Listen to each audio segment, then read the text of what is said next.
नमस्कार साथियों, स्वागत है आपका ऑनलाइन स्टडी ग्रुप में। घटनासार की जो वन लाइनर सीरीज़ है, वो हम लोगों ने पहले ही कंप्लीट कर दी है। अब हम लोग घटनासार में जो राष्ट्रीय घटनाक्रम है, उसकी विस्तृत व्याख्या देख रहे हैं। उसके अंतर्गत जो भी पॉइंट हैं, उनको विस्तार से थोड़ा समझने का प्रयास कर रहे हैं। ठीक है? तो चलिए शुरू करते हैं। और एक बात और आप लोगों को सूचना देनी थी कि जिन लोगों ने अभी तक वन लाइनर या करेंट्स के जो एडिटोरिया के प्रैक्टिस सेट है, उसको नहीं देखा है, तो प्लेलिस्ट बनी हुई है करंट 2022 के नाम से। उसमें उनको सारे करंट्स के मैटर मिल जाएंगे एक ही जगह।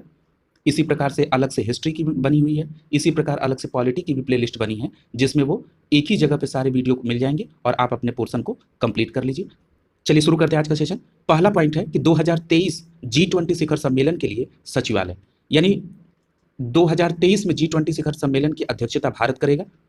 और ये कब से होगा? पहले पॉइंट में दिया है कि 1 दिसंबर 2022 से 30 नवंबर 2023 तक G20 की अध्यक्षता कौन करेगा? भारत करेगा।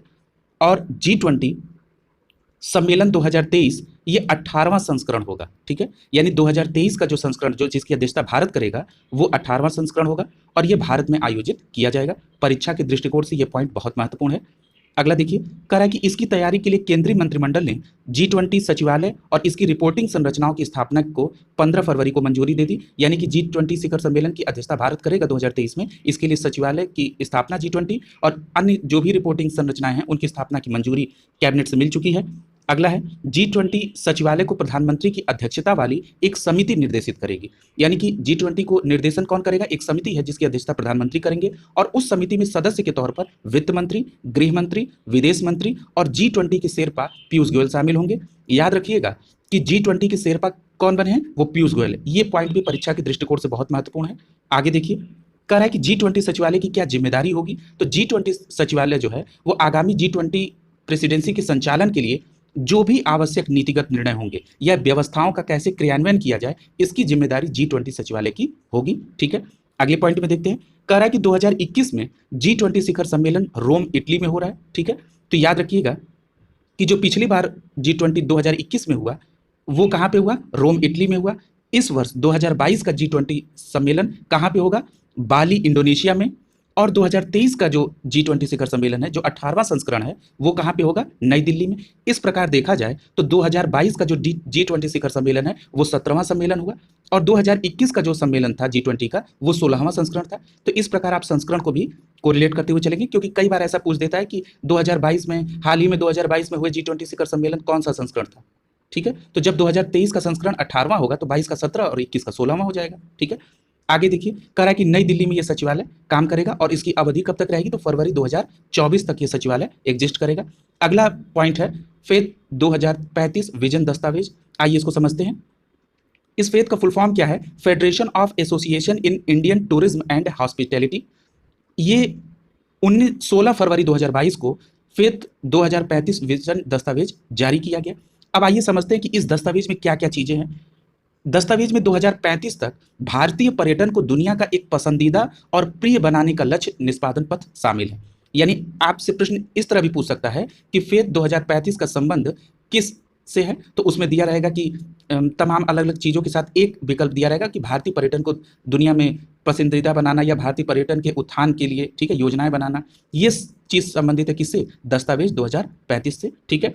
अगला देखिए, भारतीय स्वतंत्रता के 75 वर्ष के उपलक्ष्य में इस दस्तावेज को, इस दृष्टि दस्तावेज को लॉन्च किया गया है और इसका आगे उद्देश्य और एलेबोरेट कर रहा है कि इसका उद्देश्य पर्यटन को भारत की सामाजिक, आर्थिक और बुनियादी ढांचा निर्माण के साथ साथ, यानी कि पर्यटन में हम सामाजिक ढांचे को भी ध्यान में रखेंगे, कैसे आर्थिक स्थिति इससे सुदृढ़ हो भारत की, उसको भी ध्यान रखेंगे, और इस पर्यटन को बढ़ावा देने के लिए हमको किन किन बुनियादी ढांचाओं को सही करना होगा, यानी बेसिक इंफ्रास्ट्रक्चर को कैसे सही करना होगा।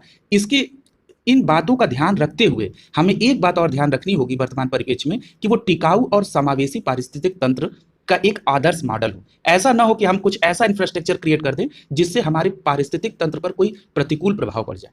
यानी वर्तमान परिप्रेक्ष्य में हम लोगों को उत्थान भी करना है, प्रगति भी करनी है, और उसके साथ साथ हमको ऐसे सस्टेनेबल पारिस्थितिक तंत्र के बारे में भी ध्यान रखना है जिससे आगे भविष्य में कोई बड़े खतरे की तरफ ना हो। तो ये उद्देश्य है। आगे देखिए, और अभी हम लोगों ने चर्चा कर ली कि फेथ के तहत संपूर्ण पर्यटन, यात्रा, अतिथि उद्योग आदि को इसमें देखा जाएगा। अगला पॉइंट है कि विश्व सतत शिखर सम्मेलन 2022। तो ये कह रहा है कि प्रधानमंत्री नरेंद्र मोदी ने the energy and resources institute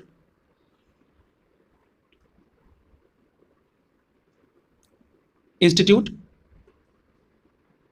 की वर्ल्ड सस्टेनेबल डेवलपमेंट समिट में उद्घाटन भाषण दिया। ठीक है, और क्या था ये WSDS का, ठीक है, WSDS इसका मतलब क्या हो गया, वर्ल्ड सस्टेनेबल डेवलपमेंट समिट का ये कौन सा संस्करण था, ये 21वां संस्करण था।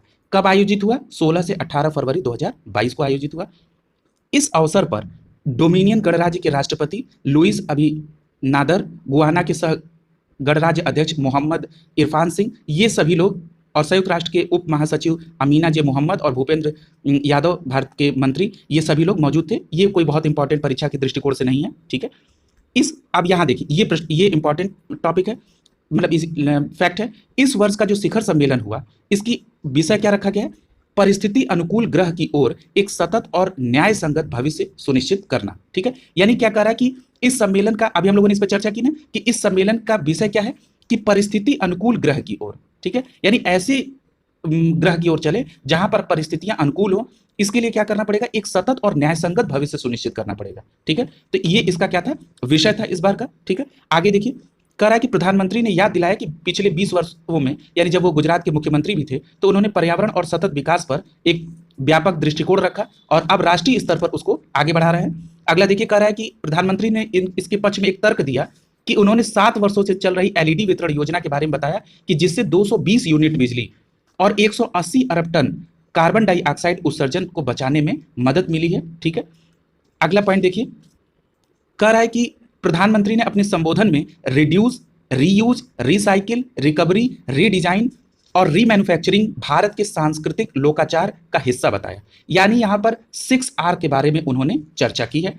अब इस 6R के बारे में क्या उन्होंने, इस 6R में क्या है, तो पहले R का मतलब है रिड्यूस यानी कम करना, रीयूज यानी उसका पुनः उपयोग करना, रिसाइकिल यानी उसका पुनः उसको रिसाइकलिंग करना, रिकवर, रिडिजाइन और रीमैन्युफैक्चरिंग ये भारत के लोकतांत्रिक लोकाचार का हिस्सा है। उन्होंने इस बात को बताया। ठीक है, अब चलिए, ये किस समय, किस सम्मेलन की बात हो रही है, विश्व सतत शिखर सम्मेलन की बात हो रही है। ठीक है, यानी कि कैसे हम अपनी एनर्जी को, ठीक है, यानी कि कैसे अपनी एनर्जी को सस्टेनेबल रखें। ठीक है, इस पे चर्चा हो रही थी, तो उन्होंने 6R की ये बताई योजना। आगे देखिए, कह रहा है कि भारत सरकार ने 54 चीनी ऐप को प्रतिबंधित कर दिया है। ठीक है, तो याद रखिएगा कि भारत सरकार ने इन 54 जो चीनी ऐप को प्रतिबंधित किया है, ये भारतीय डेटाबेस को लीक कर रहे थे, ऐसी आशंका थी, और इनको दूर करते हुए 54 ऐप को बैन किया गया। इन ऐप में मार्की गेम, फ्री फायर और टेंसेंट, अलीबाबा, नेट ईज जैसे तकनीकी फर्मों से संबंधित ऐप है, और ये सूचना प्रौद्योगिकी मंत्रालय द्वारा प्रतिबंधित किए गए इस ऐप में 2020 में भारत द्वारा प्रतिबंधित ऐप के रीब्रांडेड का संस्करण। ठीक है, यानी इन्होंने क्या कहा, इन्होंने बताया कि जो 2020 में भी और ऐप प्रतिबंधित किए गए थे, उसको रीब्रांडिंग करके भी उसमें प्रमोट किया जा रहा था, तो उनको प्रतिबंधित कर दिया गया।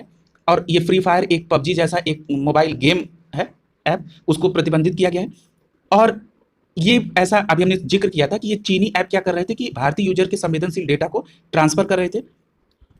ये फैक्ट महत्वपूर्ण है कि जो सूचना प्रौद्योगिकी अधिनियम है, यानी कि आईटी एक्ट है 2000 का, उसकी धारा 69A के तहत वो कंप्यूटर संसाधन के माध्यम से किसी भी जानकारी की सार्वजनिक पहुंच को अवरुद्ध करने का निर्देश करने की सरकार की शक्ति प्रदान करता है, और यह धारा सरकार को वेबसाइट को ब्लॉक करने की अनुमति देता है। यानी कि सूचना प्रौद्योगिकी आईटी अधिनियम 2000 की धारा 69A के तहत सरकार ने इसको ब्लॉक किया है। ठीक है, आगे देखते हैं। आगे बता रहा है कि जो अभी यहां पर ब्लॉक किए गए 54 चीनी ऐप, इसके पहले भी कुछ चीनी ऐप को बंद किया गया था। जैसे अगर हम ये बात करें कि 54 ऐप के पहले कौन सा, कितने ऐप बंद किए गए थे, तो याद रखिएगा कि नवंबर 2020 में 43 ऐप को प्रतिबंधित किया गया। वहीं पर सितंबर में 2020 में भी 118 ऐप को, उसके पहले 47 ऐप को अगस्त में प्रतिबंधित किया गया। ठीक है, और उसके पहले जून 2020 में 59 ऐप को प्रतिबंधित किया गया। इस प्रकार अब तक कुल 321 ऐप को प्रतिबंधित किया जा चुका है। इस बात को याद रखिएगा कि अब तक 321 प्रतिबंधित हो चुके हैं। आगे चल रहे हैं।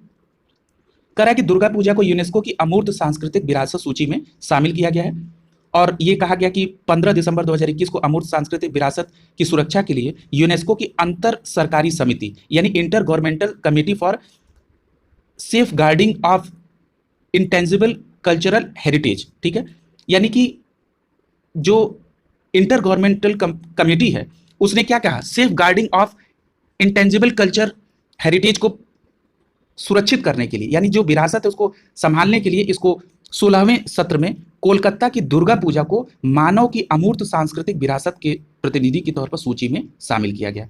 यानी आपको ये जानकारी हो जानी चाहिए कि जो दुर्गा पूजा को यूनेस्को ने शामिल किया वो अमूर्त सांस्कृतिक विरासत सूची में शामिल किया गया, ठीक है। और इसके पहले आपको याद होगा कि कुंभ को शामिल किया गया था 2017 में। अब कह रहा है कि इस समिति ने दुर्गा पूजा की प्रशंसा करते हुए कहा कि इसमें जो हाशिए पे समूह थे या व्यक्ति थे उनके साथ साथ महिलाओं की भी इसमें भागीदारी और सुरक्षा मिलती है। यानी कि जो मूर्तिकार थे या जो और भी इससे रिलेटेड वर्कर थे जिनका अस्तित्व या जिनकी कला अब खतरे में जा रही थी, उनको भी इसमें पुनः स्थापित करता है ये दुर्गा पूजा। और इसमें महिलाओं का भी एक बहुत बड़ा रोल होता है, तो इसके लिए इनको चुनने के लिए ये बैकग्राउंड देखा गया। और ये देखा गया कि दुर्गा पूजा शामिल होने के बाद भारत की अब तक 14 अमूर्त सांस्कृतिक विरासत यूनेस्को की मानवता की अमूर्त सांस्कृतिक विरासत के प्रतिनिधि सूची में शामिल हो चुकी है।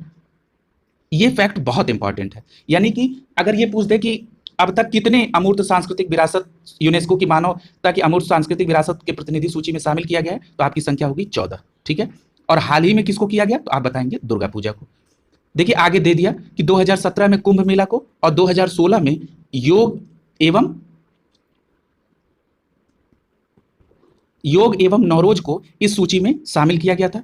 आगे देखिए कि भारत ने 2003 के यूनेस्को के अमूर्त सांस्कृतिक विरासत सूची सुरक्षा कन्वेंशन का हस्ताक्षर करता है, ठीक है। ये भी पूछ सकता है स्टेटमेंट में कि 2003 के यूनेस्को के अमूर्त सांस्कृतिक विरासत सूची की सुरक्षा का हस्ताक्षर करता है। अब वो पूछ देगा सही है कि नहीं, तो ये बात सत्य है। अगला देखिए, कह रहा है कि ये जो अमूर्त सांस्कृतिक विरासत सूची की जो सुरक्षा पर यूनेस्को के 2003 कन्वेंशन की जो अंतर सरकारी समिति की जो बैठक हुई वो कौन सा सत्र था, 16वां सत्र था। कब हुआ, 13 से 18 दिसंबर के बीच में। और कहां पर आयोजित हुआ, तो पेरिस फ्रांस में आयोजित हुआ। ये भी बहुत इंपॉर्टेंट है। यानी इस बार जो यूनेस्को की अमूर्त सांस्कृतिक विरासत सूची की जो कन्वेंशन 2023 कन्वेंशन हुई समिति की अध्यक्षता, ये कहां पर हुई, पेरिस फ्रांस में हुई। कौन सा संस्करण था, तो 16वां संस्करण था, ठीक है। तो इस बात को याद रखिएगा। और इसको शामिल करने के बाद बता रहा है कि मानवता की अमूर्त सांस्कृतिक विरासत की प्रतिनिधि सूची में वर्तमान में 492 अवयव शामिल हैं, ठीक है। याद रखिएगा इस डेटे को भी। अगला टॉपिक है केरल का पहला कारवां पार्क, ठीक है। तो याद रखिएगा कि केरल का पहला कारवां पार्क इडुक्की जिले में एक सुंदर हिल स्टेशन बागामोन में बनाया गया। अब देखिए प्रश्न कैसे पूछ सकता है, पूछ देगा कि हाल ही में चर्चा में रहा केरल का कारवां पार्क निम्नलिखित में से किस क्षेत्र कहां पर स्थित है। तो अब उसमें ऑप्शन में आपको इडुक्की भी दे सकता है और बागामोन भी दे सकता है, इसलिए दोनों बातों को याद रखिएगा। इडुक्की जिले का नाम है और उस जिले में एक सुंदर हिल स्टेशन है जिसका नाम बागामोन है, ठीक है। आगे देखिए, कह रहा है कि राज्य सरकार की नई कारवां पर्यटन नीति जो है उसके तहत जो है यात्रियों के लिए 25 फरवरी 2022 से खोल दिया गया है इसको, ठीक है। और ये इसके पीछे एक तर्क दिया गया कि जब पर्यटन को लेके छुट्टियों में एक सुरक्षित साधन के तौर पर देखा जा रहा था कि कोविड के 19 के प्रकोप के कारण जो बाहर आदमी यात्रा में जाने में असमर्थ थे, इन सारी बातों को ध्यान में रखते हुए केरल राज्य के पर्यटन विभाग ने कारवां पर्यटन के कॉन्सेप्ट को लॉन्च किया और दिया भी है कि महामारी के बाद दुनिया में जो पर्यटकों की बढ़ती मांग और वरीयता को पूरा करने के लिए केरल ने इस व्यापक दृष्टिकोण को शामिल किया। अगला देखिए, कह रहा है कि केरल के तहत इस पहल के तहत 2 तरह के कारवां होंगे। इस पहले मॉडल में क्या होगा कि 2 मेहमानों को समायोजित किया जाएगा और जबकि दूसरी पहल के तहत क्या किया जाएगा, 4 लोगों के परिवारों को रहने की व्यवस्था की जाएगी, ठीक है। और ये आगे बता रहा है कि इसमें सोफा कम बेड और फ्रिज जार और माइक्रोवेव ओवन इस तरह की सारी व्यवस्थाएं रहेंगी। और कह रहा है कि इसमें audio video conditioner services, air condition और इंटरकनेक्टिविटी, ये इंटरनेट की कनेक्टिविटी, ये सारी चीजें जो हैं उसमें शामिल रहेंगी, ठीक है। अब आइए आगे देखते हैं। यानी इस प्रकार आप लोग समझ गए कि जो केरल का पहला कारवां पार्क है वो कहां पर है, इडुक्की के बागामोन में है, ठीक है। अब आगे देखिए, अगला टॉपिक है नासिक में भारत की पहली जैव सुरक्षा स्तर तृतीय नियंत्रण मोबाइल प्रयोगशाला। तो उसमें पहला दिया है कि केंद्रीय स्वास्थ्य एवं परिवार कल्याण राज्य मंत्री प्रवीण पवार ने नासिक महाराष्ट्र में भारत की पहली जैव सुरक्षा स्तर तृतीय नियंत्रण मोबाइल प्रयोगशाला का उद्घाटन किया। अब यहां प्रश्न कैसे बन सकता है, पूछ देगा कि भारत की पहली जैव सुरक्षा स्तर तृतीय नियंत्रण मोबाइल प्रयोगशाला का उद्घाटन हाल ही में कहां पे हुआ, तो आप बताएंगे कि नासिक महाराष्ट्र में हुआ। फिर यह पूछा जा सकता है कि किसके द्वारा किया गया, क्योंकि यहां पर केंद्रीय स्वास्थ्य एवं परिवार कल्याण राज्य मंत्री की चर्चा हो रही है, यानी कि जो कैबिनेट मिनिस्टर है उनकी चर्चा नहीं हो रही है, मनसुख मांडविया साहब। तो इसमें क्या है कि कह रहे हैं कि राज्य मंत्री जो सेंट्रल के हैं इस परिवार कल्याण स्वास्थ्य के, वो कौन है, भारतीय प्रवीण पवार, उन्होंने इसका उद्घाटन किया, ठीक है। अब आगे देखिए क्या कह रहा है कि मोबाइल प्रयोगशाला आईसीएमआर के विशेष रूप से प्रशिक्षित वैज्ञानिकों द्वारा उभरते और फिर से उभरने वाले वायरल संक्रमणों की जांच करने में मदद करेगा। यानी ये जो वायरल संक्रमण है उनकी जांच करने में, उनको पहले ही फाइंड आउट करने में मदद करेगा। ठीक है, और इस लैब के द्वारा देश के दूर दराज और जंगली इलाकों में भी पहुंचने में इसको सक्षम बनाया गया है, ताकि मानव और पशु दोनों के नमूने लिए जा सके और प्रकोप की जांच की जा सके। ठीक है, और एक चीज और यहाँ पे आपको जानना जरूरी है कि ये जो जैव स्तर तृतीय मोबाइल प्रयोगशाला है, ये प्रधानमंत्री आयुष्मान भारत स्वास्थ्य अवसंरचना मिशन का एक हिस्सा है। ठीक है, ये बात याद रखिएगा, जिसके तहत से स्वास्थ्य सेवा में बुनियादी ढांचों को मजबूत करने का सरकार का ये प्रयास है। ये पवार साहब ने अपने स्टेटमेंट में बताया। और ये मोबाइल लैब जो है ये रियल टाइम डेटा संग्रह करने में सक्षम होगी। अगला टॉपिक है हिमाचल प्रदेश का पहला जैव विविधता पार्क।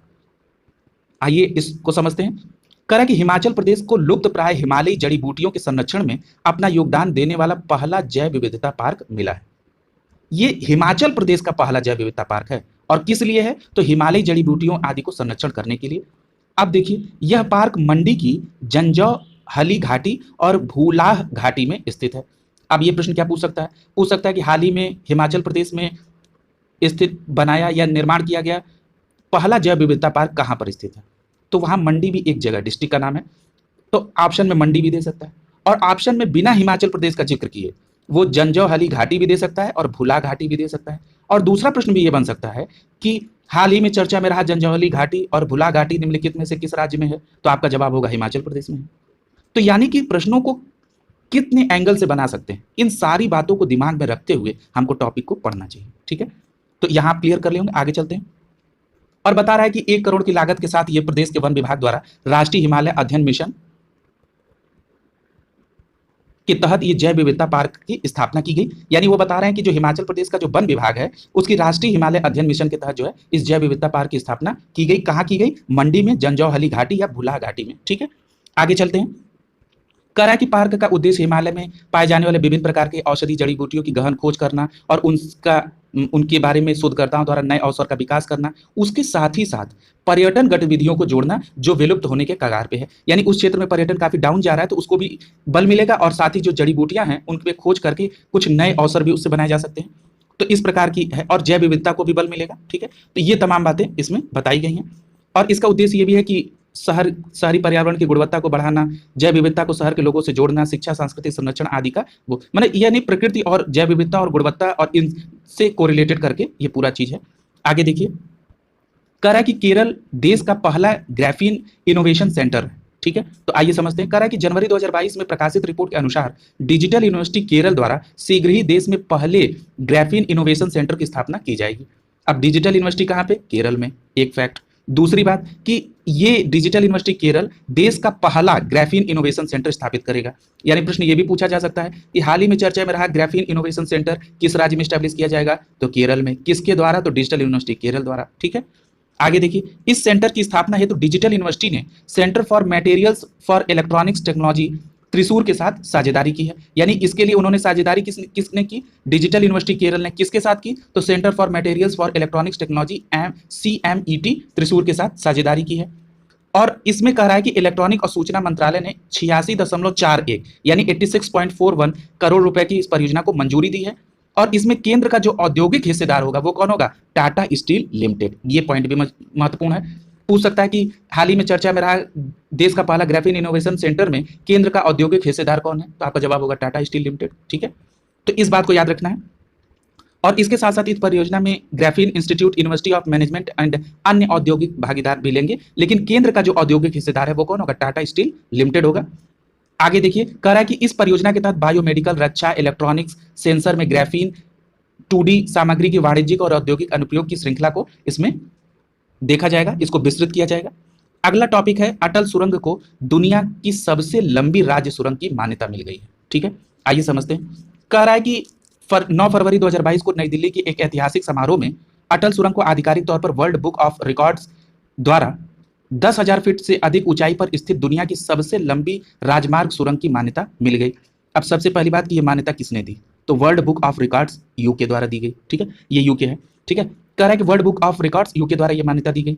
अब क्या, किस बात को कंसीडर करके कि 10,000 फीट से अधिक ऊंचाई पर स्थित दुनिया की सबसे लंबी राजमार्ग सुरंग है। ठीक है, ये इसकी लंबाई कितनी है, तो इसकी लंबाई 9.02 है। ठीक है, तो ये बात हो गई। तो अब आगे देखिए, करा कि इसमें ये लोग उपस्थित थे। World book of records UK एक ऐसा संगठन है जो मान्यता प्राप्त प्रमाणीकरण के साथ साथ दुनिया भर के असाधारण रिकॉर्ड को भी सूचीबद्ध करता है। ठीक है, तो याद रखिएगा।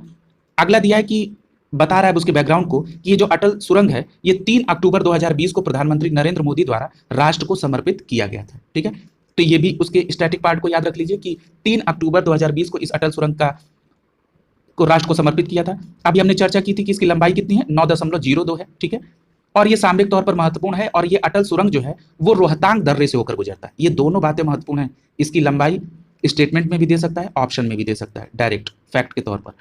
तो इसकी लंबाई कितनी है, 9.02। किस दर्रे से होकर गुजरता है, तो रोहतांग दर्रे से होकर गुजरता है। इसका निर्माण मनाली लेह मार्ग पर अत्यंत दुर्गम इलाके में ठंड के तापमान की चुनौतीपूर्ण परिस्थितियों में किया गया।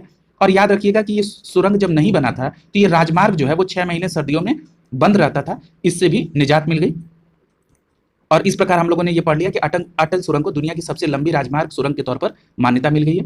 अगला टॉपिक है सौवीं टेक्सटाइल एक्सप्रेस। तो कह रहा है कि फरवरी 2022 में पश्चिम रेलवे के मुंबई मंडल ने सौवीं टेक्सटाइल एक्सप्रेस का संचालन किया। यानी कि सौवीं टेक्सटाइल एक्सप्रेस कहाँ से चली, तो वो पश्चिमी रेलवे के मुंबई मंडल से चली। ठीक है, अब आगे और इलेबोरेट करते हुए बता रहे हैं कि पश्चिमी रेलवे की जो मुंबई सेंट्रल डिवीजन है उसमें चलथान जो सूरत क्षेत्र से संकरैल खड़गपुर डिवीजन दक्षिण पूर्वी रेलवे तक ये सौवीं टेक्सटाइल एक्सप्रेस ट्रेन लदान की महत्वपूर्ण उपलब्धि हासिल की। अब देखिए इसको समझ लीजिए, आप इसको कैसे याद रखेंगे। पूछ देगा कि जो सौवीं टेक्सटाइल एक्सप्रेस थी वो कहाँ से कहाँ तक, तो आपको ये याद रखना है पहले, सबसे पहले कि चलथान से लेके संकरैल तक चले। ठीक है, अब फिर ये ध्यान रखना है कि चलथान कहाँ पे है, तो सूरत क्षेत्र में। और पूछ रहा है कि संकरैल तो खड़गपुर डिवीजन दक्षिण पूर्व रेलवे, और ये किसके द्वारा चली, तो ये पश्चिमी रेलवे मुंबई सेंट्रल डिवीजन। ठीक है, इन बात को यहाँ याद रखना है।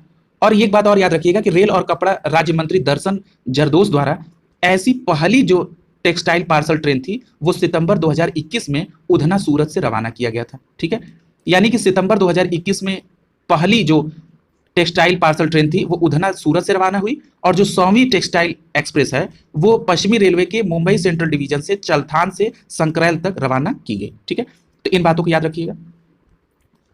और ये कह रहा है कि जो टेक्सटाइल एक्सप्रेस में रेलवे के कुल 10.2 करोड़ रुपए राजस्व की अर्जित किया है उन्होंने। ठीक है, तो ये परीक्षा के दृष्टिकोण से कोई महत्वपूर्ण नहीं है, बस इतना याद रखना है कि ये कहाँ से कहाँ तक चली और किस रेलवे मंडल का इसमें भूमिका है। अगला देखिए कि श्यामा प्रसाद मुखर्जी रुर्बन मिशन में तेलंगाना शीर्ष स्थान पर है। तो याद रखिए कि 31 दिसंबर 2021 को श्यामा प्रसाद मुखर्जी रुर्बन मिशन को लागू करने वाले जो 34 राज्य और केंद्र शासित प्रदेश हैं उसमें तेलंगाना नंबर 1 पे। ठीक है, तो ये याद रखिएगा। आगे देखिए, इस सूची में तमिलनाडु दूसरे स्थान पे, गुजरात तीसरे स्थान पे है। यानी आपको क्या याद रखना है कि जो श्यामा प्रसाद मुखर्जी रुर्बन मिशन है उसमें नंबर 1 पे तेलंगाना, दूसरे नंबर पे तमिलनाडु और तीसरे नंबर पे गुजरात। इतनी बातों को याद रखना है। ठीक है, अब एक चीज और इसमें याद रखना है कि उत्तर प्रदेश का कौन सा स्थान है। अगर आप उत्तर प्रदेश की परीक्षा दे रहे हैं तो याद रखिएगा उत्तर प्रदेश का 7वां स्थान है। यानी मैं समराइज कर दूं तो श्यामा प्रसाद मुखर्जी रुर्बन मिशन में नंबर 1 पे तेलंगाना, दूसरे नंबर पे तमिलनाडु, तीसरे नंबर पे गुजरात और उत्तर प्रदेश का स्थान 7वां है। इतनी बातों को याद रखना है।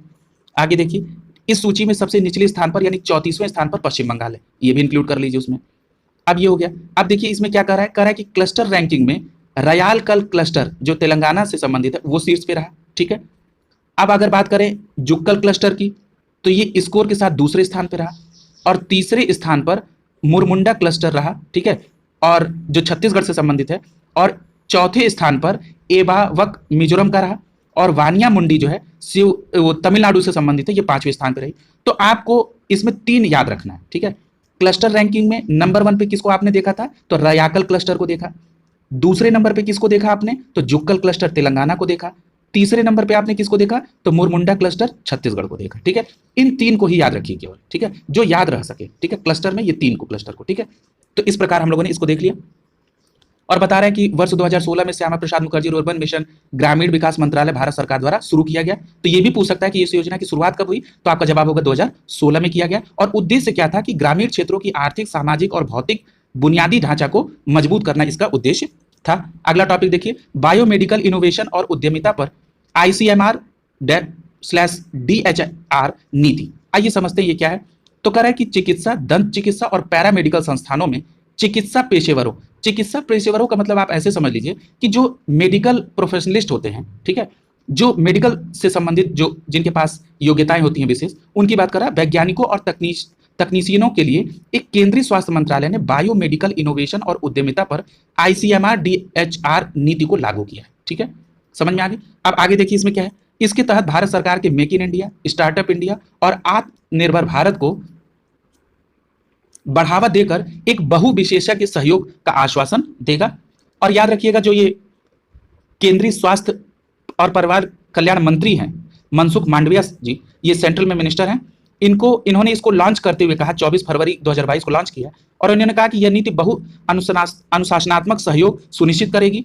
और फिर वही रिपीट किया कि स्टार्टअप संस्कृति को, मेक इन इंडिया को, स्टार्टअप इंडिया, स्टैंडअप इंडिया, आत्मनिर्भर भारत को ये बढ़ावा देगी और देश भर में चिकित्सा संस्थानों में एक नवाचार आधारित पारिस्थितिक तंत्र को विकसित करेगी। ठीक है, तो याद रखिएगा। और उन्होंने एक बात और बताई कि यह नीति नवाचार, पेटेंट और उत्पादन और समृद्धि के आदर्श वाक्य के अनुरूप है।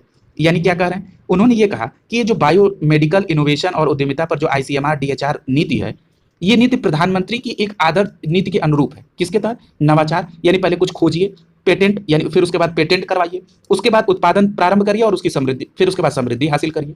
इस नीति के तहत जो है इस बायोमेडिकल इनोवेशन और उद्यमिता पर आईसीएमआर डीएचआर नीति को लाया गया।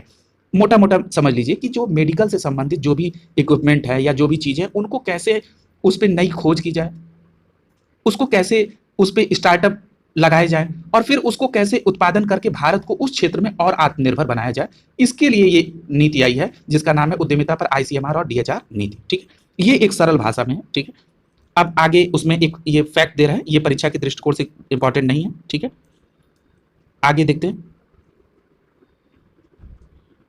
अगला टॉपिक देखिए, करा डीआरडीओ द्वारा क्वांटम की डिस्ट्रीब्यूशन लिंक का देश में पहली बार सफल परीक्षण हुआ। अब देखिए किसके द्वारा किया गया, तो डीआरडीओ द्वारा। और क्या है, क्वांटम की डिस्ट्रीब्यूशन लिंक का देश में पहली बार सफल परीक्षण। ये जो क्वांटम डिस्ट्रीब्यूशन लिंक का देश में पहली बार सफल परीक्षण है, एक बात पहले साधारण भाषा में समझ लीजिए कि कैसे संचार व्यवस्था को और सुदृढ़ किया जाए, उसको कैसे प्रोटेक्टिव किया जाए, उसको कैसे स्मूथ किया जाए, इसके लिए सारी व्यवस्था की गई। ठीक है, इस बात को दिमाग में रखते हुए अब इसको पढ़िए। कह रहा है कि देश में पहली बार वैज्ञानिकों की टीम रक्षा अनुसंधान और विकास संगठन डीआरडीओ और भारतीय प्रौद्योगिकी संस्थान आईआईटी दिल्ली ने 23 फरवरी 2022 को उत्तर प्रदेश के प्रयागराज और विंध्याचल के बीच 100 किलोमीटर से अधिक फैले क्वांटम की कुंजी डिस्ट्रीब्यूशन लिंक को सफलतापूर्वक प्रदर्शन किया। अब देखिए ये पैराग्राफ कितना इंपॉर्टेंट है। कह रहा है कि जो ये क्वांटम डिस्ट्रीब्यूशन लिंक है जिसका सफलतापूर्वक परीक्षण किया, किसके द्वारा हुआ, तो डीआरडीओ द्वारा, और इसमें आईआईटी दिल्ली ने भी सहयोग किया। ठीक है, तो ये भी बात याद रखना है आपको। फिर दूसरी बात पूछ सकता है कि ये कहां से कहां तक के लिए हुआ, तो प्रयागराज से विंध्याचल, और कितने किलोमीटर है, तो 100 किलोमीटर है। ठीक है, इस बात को याद रखना है। आगे बता रहा है कि इस तकनीकी प्रगति व्यावसायिक रूप से उपलब्ध ऑप्टिकल फाइबर के उपयोग से संभव हुई है। ठीक है, यानी इस ऑप्टिकल फाइबर से क्या होता था, डेटा जाता था, ट्रांसफर होता था। तो वही कह रहा है कि डीआरडीओ के अनुसार देश में बूट स्ट्रैपिंग के लिए कुंजी हस्तांतरण की यह स्वदेशी तकनीक का प्रदर्शन है। ठीक है, तो अभी हमने आपको ये चीज बता दी। अब ये उसके टेक्निकल पार्ट में है, ये परीक्षा के लिए इंपॉर्टेंट नहीं है। ठीक है, अब एक चीज यहां पर और देख लीजिए कि इसके पूर्व दिसंबर 2020 में डीआरडीओ द्वारा क्वांटम डिस्ट्रीब्यूशन टेक्नोलॉजी को हैदराबाद की डीआरडीओ की 2 प्रयोगशाला में सफल ट्रायल किया गया था। उसके बाद इसको लॉन्च किया गया, और कहां पे किया गया, प्रयागराज से विंध्याचल के बीच में 100 किलोमीटर के बीच में इसको ट्रायल किया गया, क्वांटम की कुंजी डिस्ट्रीब्यूशन लिंक को। ठीक है, आगे देखिए, इसमें देखिए अंतिम भाग में इसमें बता रहा है क्या कर रहा है, क्वांटम की वितरण एक सुरक्षित संचार तकनीकी विधि है। हमने अभी आपको स्टार्टिंग में इसकी मूल बात को बताया था, नहीं तो जो लोग इसके साइंस से रिलेटेड नहीं, उनको ये तकलीफ होगी कि ये क्या चीज लिंक डिस्ट्रीब्यूशन कर रहा है क्वांटम का। तो वही कह रहा है कि ये जो क्वांटम का वितरण एक सुरक्षित संचार तकनीकी है जो क्रिप्टोग्राफी प्रोटोकॉल के निर्माण के लिए क्वांटम भौतिकी के उपयोग करती है। ठीक है, आगे चलिए। कह रहा है भारत का पहला smart managed EV charging station कहां पर लगा, तो याद रखिएगा कि रिलायंस इंफ्रास्ट्रक्चर की सहायक company SES Yamuna power limited ने नई दिल्ली के मयूर विहार में 25 फरवरी 2022 को भारत का पहला smart managed EV charging station शुरू किया। अब आपको यहां क्या याद रखना है कि भारत का जो पहला स्मार्ट चार्जिंग ईवी स्टेशन है वो कहां स्टैब्लिश हुआ, तो दिल्ली के मयूर विहार में। किसके द्वारा, तो रिलायंस इंफ्रास्ट्रक्चर की जो सहयोगी कंपनी है SES यमुना पावर लिमिटेड, उसके द्वारा किया गया। ठीक है, इन 2 बातों को आपने इस पैराग्राफ में समझ लिया और इसको याद रखना है। अगला कह रहा है कि बॉम्बे सबर्बन इलेक्ट्रिक सप्लाई यानी BYPL द्वारा ये समर्थित है। यानी कि आपने तो अभी ये समझ लिया कि SES यमुना पावर लिमिटेड द्वारा इसको लगाया गया, और समर्थन किसका प्राप्त है, तो Bombay suburban electric supply BYPL का इसको समर्थन प्राप्त है। और ये भी बता रहा है कि अब तक का ये पहला BYPL समर्थित स्मार्ट ईवी चार्जिंग स्टेशन होगा। और ये कह रहा है कि smart charging EV charging station से एक समय में 5 इलेक्ट्रॉनिक वाहनों को चार्ज किया जा सकता है। एक बात और समझिए, कई बार कथन में इस तरह के प्रश्न पूछ दिए जाते हैं कि ये आपात स्थिति में अगर शहर में बिजली आपूर्ति ठप हो जाए तो इस चार्जिंग स्टेशन से जरूरी सेवा, जैसे अस्पताल में वाटर ट्रीटमेंट प्लांट में बिजली चाहिए हो या पुलिस स्टेशन में बिजली देनी हो, तो ये जो चार्जिंग स्टेशन है ये उनको बिजली भी ट्रांसफर कर सकती है। ठीक है, तो ये भी महत्वपूर्ण है। ठीक है, और ये जो स्टेशन लगा है BYPL का, ये 11 kV सब स्टेशन है और ये दिल्ली के मयूर विहार में है। अब 11 kV तक के टेक्निकल पार्ट में नहीं जाना है, बस ये याद रखना है कि दिल्ली के मयूर विहार में। ठीक है, और आगे भी अन्य दिल्ली के अन्य इलाकों में इसको शुरू करने की योजना है। अगला देखिए, सड़क पर रहने वाले जानवरों के लिए भारत की पहली एम्बुलेंस, ये महत्वपूर्ण है। कह रहा है कि सड़क पर रहने वाले जो जानवर है उनके लिए भारत की पहली एम्बुलेंस चेन्नई तमिलनाडु में शुरू की गई। कब शुरू की गई, मार्च 2022 में। ठीक है, ये बात याद रखनी है। और दूसरी बात यह है कि इसकी शुरुआत ब्लू क्रॉस ऑफ इंडिया द्वारा अंतर्राष्ट्रीय पशु कल्याण संगठन 4 पाव के सहयोग से किया गया। अब देखिए यहां दो बातें इंपॉर्टेंट है। क्या, पहली बात तो ये जो सड़क पर रहने वाले जानवरों के लिए जो भारत की पहली एम्बुलेंस सेवा है ये कहां पर शुरू की गई, तो आपका जवाब हो जाएगा चेन्नई तमिलनाडु में। फिर दूसरा प्रश्न उठता है कि ये योजना किसके द्वारा शुरू की गई, तो आपका जवाब होगा ब्लू क्रॉस ऑफ इंडिया द्वारा इसको शुरू किया गया। और इसमें सहयोग किसने किया, तो अंतर्राष्ट्रीय पशु कल्याण संगठन 4 पाव का इसमें सहयोग रहा। यानी किया किसके द्वारा, ब्लू क्रॉस ऑफ इंडिया द्वारा, और इसमें सहयोग किसने दिया, 4 पाव ने दिया। ठीक है, इतनी बात को आपको जरूर याद रखना होगा। और इसमें जो कह रहा है कि मद्रास उच्च न्यायालय के न्यायमूर्ति डॉक्टर अनीता सुमंत ने इस एम्बुलेंस का शुभारंभ किया और कह रहा है कि आवारा पशुओं की कार्यक्रम की घायल और बीमार सड़क पर जानवरों की साइट पर उपचार करने के लिए ऑन बोर्ड पशु चिकित्सक के साथ हॉस्पिटल ऑन व्हील होगा। यानी कह रहा है कि जहां पे पशु बीमार हों या चोटिल हों वहां पर ये तुरंत हॉस्पिटल की ये वैन पहुंच जाएगी, उसमें चिकित्सक होंगे पशु। ठीक है, अब ये कह रहा है कि उसमें क्या क्या चीज होगा, तो ये उसका टेक्निकल पार्ट है, ये परीक्षा के दृष्टिकोण से महत्वपूर्ण नहीं है। हमको उन टॉपिक्स को एलेबोरेट करना है जो परीक्षा के दृष्टिकोण से इंपॉर्टेंट हो। ठीक है, अगला देखिए, अंतर्राष्ट्रीय मानसून परियोजना कार्यालय, तो कह रहा है कि राष्ट्रीय विज्ञान दिवस 28 फरवरी 2022 को के अवसर पर ये जो केंद्रीय राज्य मंत्री और स्वतंत्र प्रभार डॉक्टर जितेंद्र सिंह ने एक उच्च स्तरीय आभासी कार्यक्रम के माध्यम से अंतर्राष्ट्रीय मानसून परियोजना कार्यालय का शुभारंभ किया। अब देखिए, अब इसमें क्या महत्वपूर्ण हो सकता है, कह रहा है कि जो ये अंतर्राष्ट्रीय मानसून परियोजना कार्यालय है जिसका शॉर्ट नेम है IMPO, ठीक है, इसका शुभारंभ किसने किया, तो डॉक्टर जितेंद्र सिंह ने किया। और कब किया गया, तो राष्ट्रीय विज्ञान दिवस 28 फरवरी को किया गया। अब यहां यह भी महत्वपूर्ण हो जाता है कि राष्ट्रीय विज्ञान दिवस कब मनाया जाता है, तो 28 फरवरी को आप बताएंगे। अब इसको स्टैब्लिश करने का क्या कारण है ये देख लेते हैं। तो कह रहा है कि पहले 5 वर्षों के लिए अंतर्राष्ट्रीय मानसून परियोजना कार्यालय जो IMPO है इसको भारतीय उष्णकटिबंधीय मौसम विज्ञान संस्थान IITM पुणे में रखा जाएगा, जो भारत सरकार के पृथ्वी विज्ञान मंत्रालय का हिस्सा है। अब देखिए, अब ये जो अंतर्राष्ट्रीय मानसून परियोजना कार्यालय है ये भारतीय उष्णकटिबंधीय मौसम विज्ञान संस्थान पुणे में रहेगा। ठीक है, ये कार्यालय वहीं पे रहेगा जो भारत के पृथ्वी, यानी कि ये पूछा जाए कि इसको फिलहाल इसका कार्यालय कहाँ पे है, तो आप बताएंगे कि भारतीय उष्णकटिबंधीय मौसम विज्ञान संस्थान IITM पुणे में इसको 5 वर्षों के लिए अभी फिलहाल रखा जाएगा। अब ये कह रहा है कि IMPO की स्थापना देश की अर्थव्यवस्था के लिए मानसून के महत्व पर जोर देगी। यानी विश्व की जलवायु के अनुसंधान कार्यक्रम, विश्व मौसम अनुसंधान कार्यक्रम के मार्गदर्शन में यह अंतर्राष्ट्रीय मानसून अनुसंधान से संबंधित गतिविधियों और संबंधों पर कवर करेगा। यानी ओवरऑल आप ये समझ लीजिए कि जो भी मानसून से संबंधित वैश्विक स्तर के कार्यक्रम हैं या जो भी अनुसंधान चल रहे हैं इस पर, उनको ये मेंटेन करेगा कौन, अंतर्राष्ट्रीय मानसून परियोजना कार्यालय। ठीक है, जो वर्तमान में कहां पर इसका कार्यालय रखा जाएगा 5 वर्षों के लिए, तो भारतीय उष्णकटिबंधीय मौसम विज्ञान संस्थान पुणे में।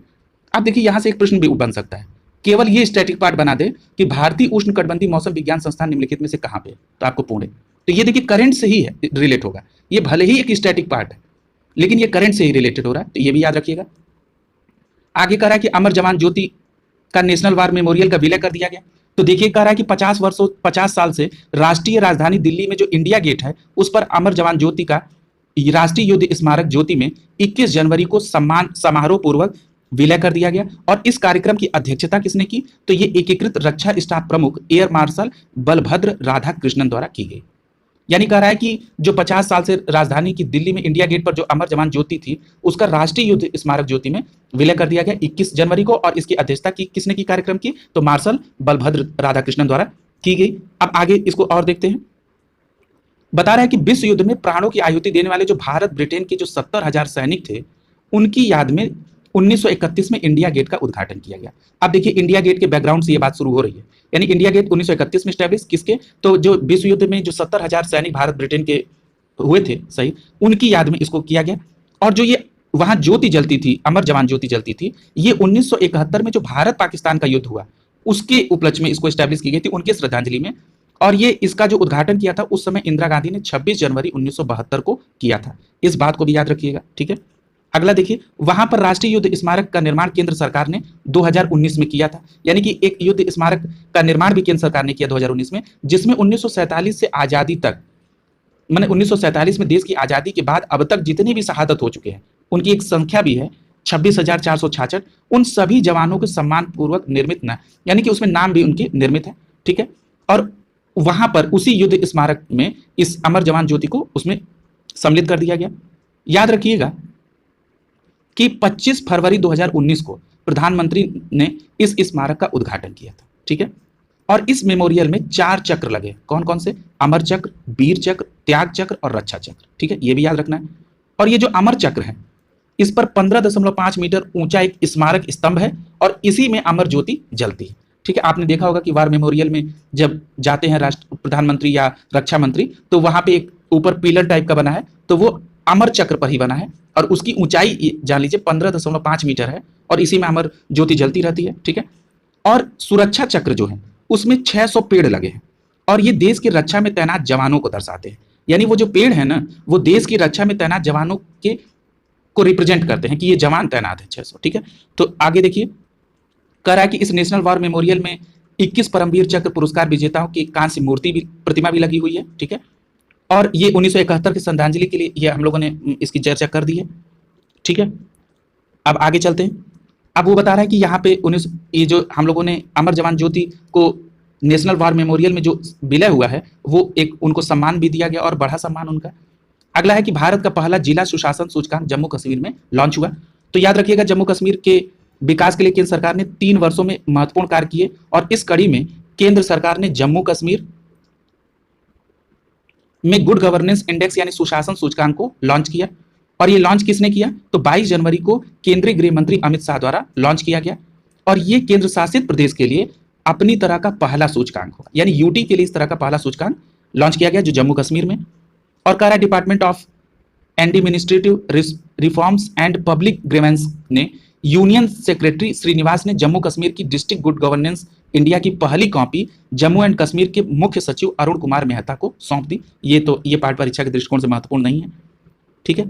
आगे देखिए, कह रहा है सेंटर फॉर गुड गवर्नेंस यानी कि CGG हैदराबाद की तकनीकी सहयोग से ये प्रस्तावित सूचकांक की रूपरेखा को अंतिम रूप दिया गया। यानी कि इसको तैयार करने के लिए मदद किसकी मिली? तो centre for good governance Hyderabad की। और अगला पॉइंट भी महत्वपूर्ण है कि इस सूचकांक में जम्मू कश्मीर के 20 जिलों के लिए जारी किया गया, ठीक है। और इस जिला सूचकांक में शीर्ष पर 5 जिले कौन है, ये महत्वपूर्ण है। इसमें जम्मू, डोडा, सांबा, पुलवामा और श्रीनगर जो है इसमें शामिल है।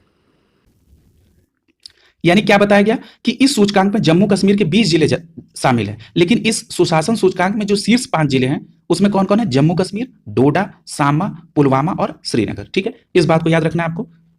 और एक बात और याद रखिएगा, इसमें 58 संकेतकों के आधार पर जो जिला प्रशासन के जो 10 क्षेत्र हैं, जैसे कृषि, वाणिज्य, उद्योग, मानव संसाधन, सार्वजनिक स्वास्थ्य, इस तरह के 10 क्षेत्रों में 58 संकेतकों के आधार पर इसको सुशासन सूचकांक को बनाया गया है। और यह भी हम लोगों ने चर्चा कर ली कि देश का पहला केंद्र शासित प्रदेश बन गया है जम्मू कश्मीर, जहां पर यह सुशासन जिला स्तर पर सुशासन सूचकांक बनाया गया है। याद रखिएगा कि इसका प्रारंभ, जिला सूचकांक का प्रारंभ जो है वो 2021 में किया गया, ठीक है, ये याद रखिएगा। और इस पे हम लोगों ने चर्चा कर ली है कि 10 सेक्टरों में 58 संकेतकों के आधार पर, ये इंपॉर्टेंट है, इस बात को याद रखिएगा आप लोग। अगला देखिए, रूसी राष्ट्रपति व्लादिमीर पुतिन भारत की यात्रा पर आए।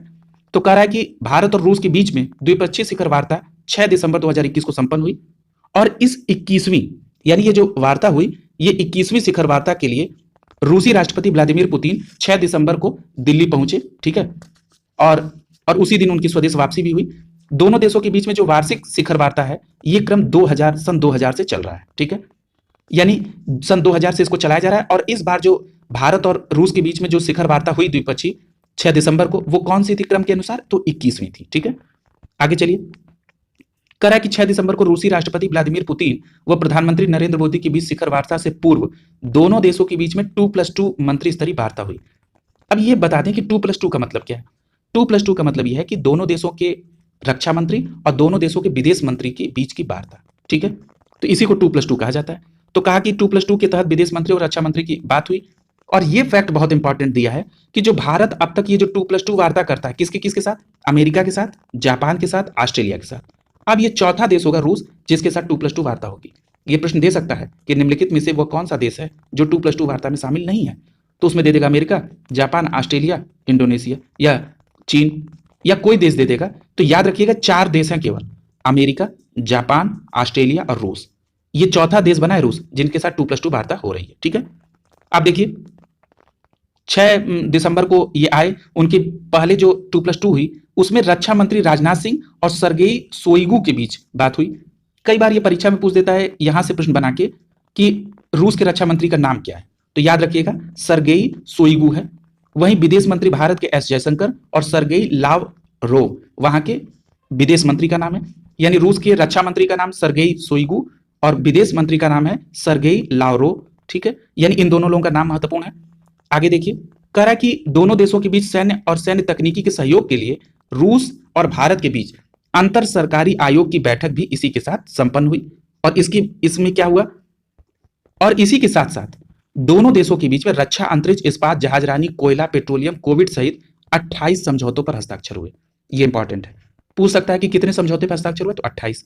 अब इसको और एलेबोरेट कर रहा है कि इनमें से जो 9 समझौते ज्ञापन थे वो दोनों सरकारों के बीच में हुए, बाकी जो शेष थे वो वाणिज्य और अन्य स्तरों पर हुए। यानी कह रहा है कि टोटल हस्ताक्षर हुए दोनों देशों के बीच में 28, जिसमें से 2 देशों के बीच में हुए 9 और बाकी जो है वो वाणिज्यिक और अन्य स्तरों पर हस्ताक्षर हुए। और कह रहा है कि इसमें महत्वपूर्ण समझौते में दोनों देशों की सैन्य तकनीक सहयोग पर बात हुई। और कहा गया कि इसे जो सैन्य तकनीक सहयोग है वो 2021 से 10 साल के लिए 2031 तक बढ़ाया जाएगा। सैन्य तकनीकी सहयोग का मतलब यह है कि जो इक्विपमेंट या जो भी चीजें निर्मित हो रही हैं उसमें तकनीकी सहयोग प्रदान किया जाए, ठीक है। तो उसकी डेडलाइन 2021 थी, अब उसको 10 साल के लिए बढ़ा के 2031 कर दिया गया है। और एक अन्य समझौता भी हुआ इसमें, उसकी जिक्र कर रहा है कि एक अन्य समझौते के तहत अमेठी के कोरबा में 6 लाख से अधिक AK-203 असॉल्ट राइफल का निर्माण भारत और रूस की संयुक्त साझेदारी में किया जाएगा। उत्तर प्रदेश स्पेशल के लिए बहुत इंपॉर्टेंट है। अदर स्टेट में भी पूछ सकता है, लेकिन ये उत्तर प्रदेश स्पेशल के लिए बहुत इंपॉर्टेंट है। क्या इंपॉर्टेंट है? कि भारत और रूस के बीच में एक समझौता हुआ जिसमें उत्तर प्रदेश के अमेठी में कोरबा जगह है, वहां पे 6 लाख से अधिक AK-203 असॉल्ट राइफल का निर्माण होगा। अब ये पूछ सकता है कि AK-203 असॉल्ट राइफल का निर्माण किसके सहयोग से? तो रूस। कहां पे होगा? अमेठी के कोरबा में। या ये पूछ सकता है कि अमेठी के कोरबा में रूस के सहयोग से किस राइफल का निर्माण होगा? तो AK-203 असॉल्ट राइफल। यानी हर तरीके से इस बात को याद रखिएगा। और यह भी याद रखिएगा कि विश्व में पहली बार इन राइफलों का निर्माण रूस के बाहर किसी देश में हो रहा है। उसी के साथ साथ आगे ये कह रहा है कि जमीन से हवा में मार करने वाला एयर मिसाइल डिफेंस सिस्टम जिसका नाम S-400 है, इसकी पहले ही खरीद के लिए समझौता हो चुका है, उसका एक जिक्र यहां पे कर रहा है। और कह रहा है कि क्वास्निकोव सीरीज के छोटे हथियारों के उत्पादन से संबंधित फरवरी 2019 में समझौते को संशोधन के लिए भी एक समझौता दोनों देशों के बीच में हुआ है, ठीक है। अब ये कह रहा है कि उसके बाद नरेंद्र मोदी और मेहमान व्लादिमीर पुतिन के बीच हैदरा हाउस में बात भी हुई और द्विपक्षीय व्यापार के साथ साथ ऊर्जा, विज्ञान, प्रौद्योगिकी, बौद्धिक संपदा, इन क्षेत्रों में भी महत्वपूर्ण चर्चा हुई। कोविड-19 में जो आपसी सहयोग था उसको संतोष व्यक्त किया गया। यह फैक्ट इंपॉर्टेंट है कि 2020 में जो दोनों देशों के बीच में द्विपक्षीय व्यापार 17% की गिरावट आई थी, वो 2021 में पहले 9 महीनों में 38% की उसमें वृद्धि हुई है, ठीक है। ये इंपॉर्टेंट है। और ये कह रहा है कि पारस्परिक सहयोग में सतत वृद्धि के लिए कनेक्टिविटी पर सुदृढ़ता लाने के लिए दोनों नेताओं ने बल दिया और इस परिप्रेक्ष्य में international north south transport corridor का व प्रस्तावित Chennai Vladivostok eastern maritime corridor पर भी चर्चा की गई, ठीक है। अगला देखिए, कह रहा है कि रूस के विभिन्न क्षेत्रों में, सुदूर क्षेत्रों में भारत के विभिन्न राज्यों की जो संभावना है इस पर चर्चा हुई। अफगानिस्तान के विषय पर चर्चा की गई, ठीक है। और दोनों देशों ने आतंकवाद के विरुद्ध प्रतिबद्धता भी जाहिर की। सुरक्षा परिषद में अंतर्राष्ट्रीय मंचों पर आपसी सहयोग पर भी बल दिया। 2021 में भारत का जो ब्रिक्स का सफल अध्यक्षता की गई और सुरक्षा परिषद में जो भारत की 2 वर्ष की अस्थायी सदस्यता पर रूसी राष्ट्रपति ने प्रधानमंत्री को बधाई भी दी और एनएसजी में भारत के सहयोग के लिए प्रवेश के लिए समर्थन भी जाहिर किया। एनएसजी का मतलब है कि नाभिकीय आपूर्ति समूह का देश बनने के लिए। और ये सम्मेलन कौन था? 21वां था। तो रूस के राष्ट्रपति ने आगामी 22वीं शिखर वार्ता के लिए नरेंद्र मोदी को रूस आने का निमंत्रण भी दिया। अगला टॉपिक देखिए, कह रहा है कि भारत का 12वां फिल्म महोत्सव, 52वां अंतर्राष्ट्रीय फिल्म महोत्सव, ठीक है। अब ये 52वां जो अंतर्राष्ट्रीय फिल्म महोत्सव है, ये कहां पर हुआ? तो गोवा में हुआ। कब से कब तक? तो 20 से लेके 28 नवंबर 2021 के बीच में संपन्न हुआ। और ये कह रहा है ये जो 51वां महोत्सव की तरह 52वां महोत्सव भी हाइब्रिड तरीके से संपन्न हुआ, ठीक है। और क्या कह रहा है कि इसका उद्घाटन जो है वो श्यामा प्रसाद मुखर्जी स्टेडियम में किया गया, ठीक है। अब कह रहा है कि इस महोत्सव में जो अंतर्राष्ट्रीय फिल्म महोत्सव 52वां हुआ भारत के गोवा के पणजी में श्यामा प्रसाद मुखर्जी स्टेडियम में, इससे संबंधित जो महत्वपूर्ण बिंदु हैं वो देख लेते हैं। आयोजन 20 से 28 नवंबर 2021 में गोवा में। महोत्सव की जो उद्घाटन फिल्म है, ये बहुत इंपॉर्टेंट प्रश्न है, ये कहां पे? The king of all the world. उस फिल्म का नाम क्या, जो महोत्सव की उद्घाटन फिल्म थी? The king of all the world. इसके निर्देशक कौन है? कार्लोस सौरा। कह रहा है कि महोत्सव का समापन फिल्म कौन है? ए हीरो। इसके निर्देशक कौन है? असगर फरियादी, ये याद रखिएगा। फोकस कंट्री कौन थी? ब्रिक्स के 5 देश, ये बहुत इंपॉर्टेंट है।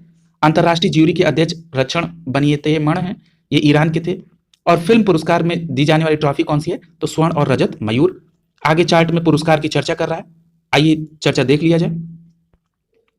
याद रखिएगा कि जो सर्वश्रेष्ठ फिल्म यानी स्वर्ण मयूर का पुरस्कार है वो किसको दिया गया? तो रिंग वांडरिंग को दिया गया। और अभी हम लोगों ने क्या पढ़ा था कि महोत्सव की उद्घाटन फिल्म कौन सी थी? The king of all the world, ठीक है। और यहां सर्वश्रेष्ठ फिल्म कौन है? तो रिंग वांडरिंग है। निर्देशक कौन है? मसाकाजु कानेको। और सर्वश्रेष्ठ निर्देशक के लिए saving one who was dead के निर्देशक वाक्लाव कांद्रका, ठीक है, ये याद रखना। अगला महत्वपूर्ण है कि सर्वश्रेष्ठ अभिनेता के लिए किसको दिया गया? तो जितेंद्र जोशी को, जो मराठी फिल्म गोदावरी में भूमिका कर रहा है, ठीक है। अभिनेत्री का एंजोला मोलिना को, ये स्पेनिश फिल्म शार्लोट के लिए इनको भूमिका थी, इसमें दिया गया। ज्यूरी में विशेष पुरस्कार निखिल महाजन, जो निर्देशक है किसके? गोदावरी के।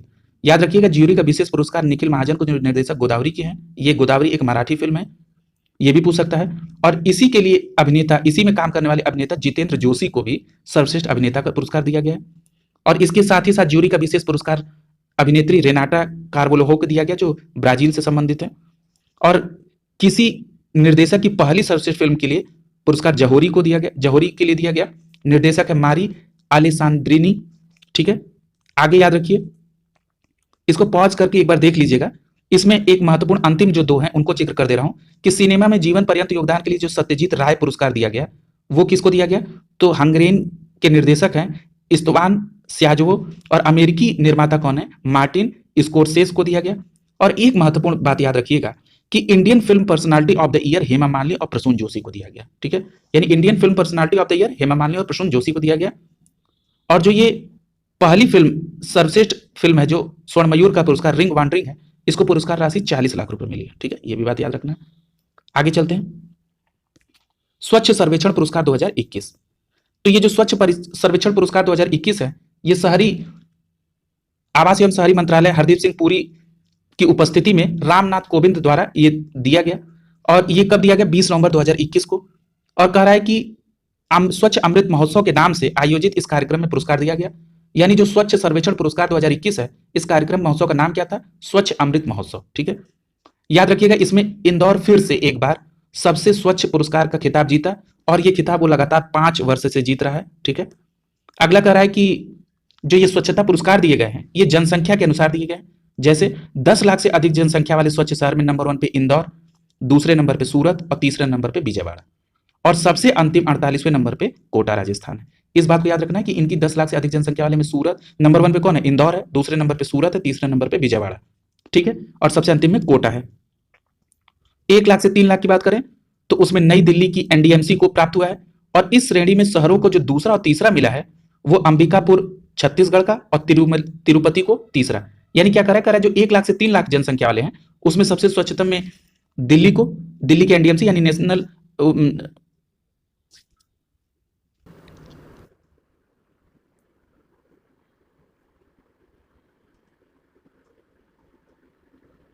इसमें कह रहा है कि जो एनडीएमसी है यानी न्यू दिल्ली म्युनिसिपल कॉर्पोरेशन, इसने पहला स्थान, और दूसरा स्थान अंबिकापुर छत्तीसगढ़ ने, और तीसरा स्थान तिरुपति ने स्थान हासिल किया है।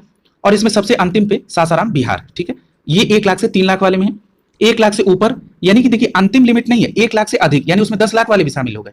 तो यानी इसमें नंबर 1 पे कौन हो जाएगा? इंदौर, दूसरे नंबर पे सूरत, और तीसरे नंबर पे विजयवाड़ा। ठीक है, यानी जो सबसे टॉप पे हैं लोग। अगर ये पूछ दे कि बिना किसी श्रेणी के पूछ दे कि नंबर 1 पे 3 शहर कौन थे, तो आप क्या बताएंगे? सूरत, नंबर 1 पे इंदौर, दूसरे पे सूरत, तीसरे पे विजयवाड़ा। अगर 1 लाख से कम पूछे तो उसमें महाराष्ट्र के बीटा, ठीक है, पहले 3 स्थान, मतलब पहले स्थान पे महाराष्ट्र के बीटा, दूसरे स्थान पर लोनावाला, और तीसरे स्थान पे सासवड़। ये 1 लाख से कम जनसंख्या में स्वच्छ सर्वेक्षण में ये पुरस्कार दिया गया। ठीक है, और अगर कैंटोनमेंट बोर्ड की बात करें तो सबसे स्वच्छ कैंटोनमेंट बोर्ड का पुरस्कार अहमदाबाद कैंट को मिला है।